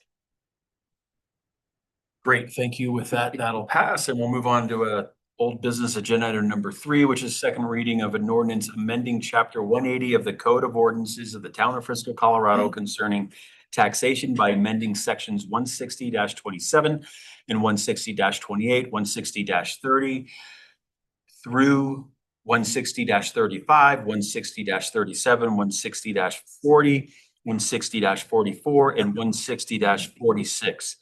each concerning the town's lodging tax in order to, without substantive change, use the term lodging services in lieu of lodging, and to remove a reference to Article 1 of Chapter 160 to remove the ambiguity and thereby clarifying standardized, ensure taxpayer compliance, and make more efficient in reporting and payment of lodging taxes. And with that, we'll open up the public hearing and continue to hear from our Finance Director, Leslie Edwards. So good evening again. This ordinance before you is related to our lodging tax code and provides some amendments that were brought up in a district court case that we had. It was noted that there was some ambiguity with a phrase that we are proposing to remove, as well as some inconsistency in lodging versus lodging services between our lodging tax code and our sales tax code. So we are proposing to clean that up. We believe that this is consistent generally with the practice that we see amongst our taxpayers, and that this will not result in any material gain within our tax revenues. So with that, I welcome any questions. Thank you. Any questions for Leslie? I have a comment. Please. Just a thank you to all the staff involved in this pivot and making sure that we continue to be compliant and move after that judgment. So thank you to everyone who worked on it. I should also recognize Soleil Drumright, who did a lot of work on this, both in the case and in the tax change itself.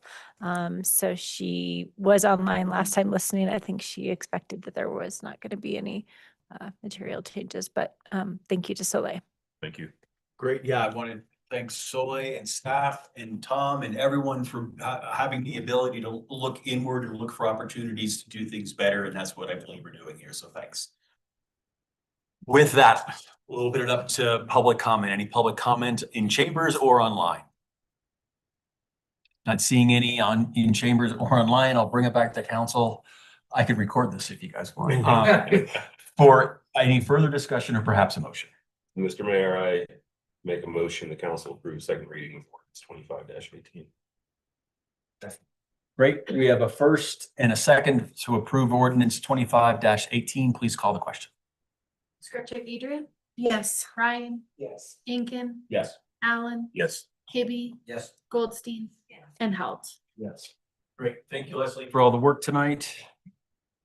And with that, I would entertain a motion to adjourn because we're then going to roll directly into a housing authority meeting. So we get the title. We have a motion to adjourn. All those in favor? Aye. Aye. With that, we'll go ahead and call to order. Stacy, about 5 minutes to turn us over. Goodness. Yeah.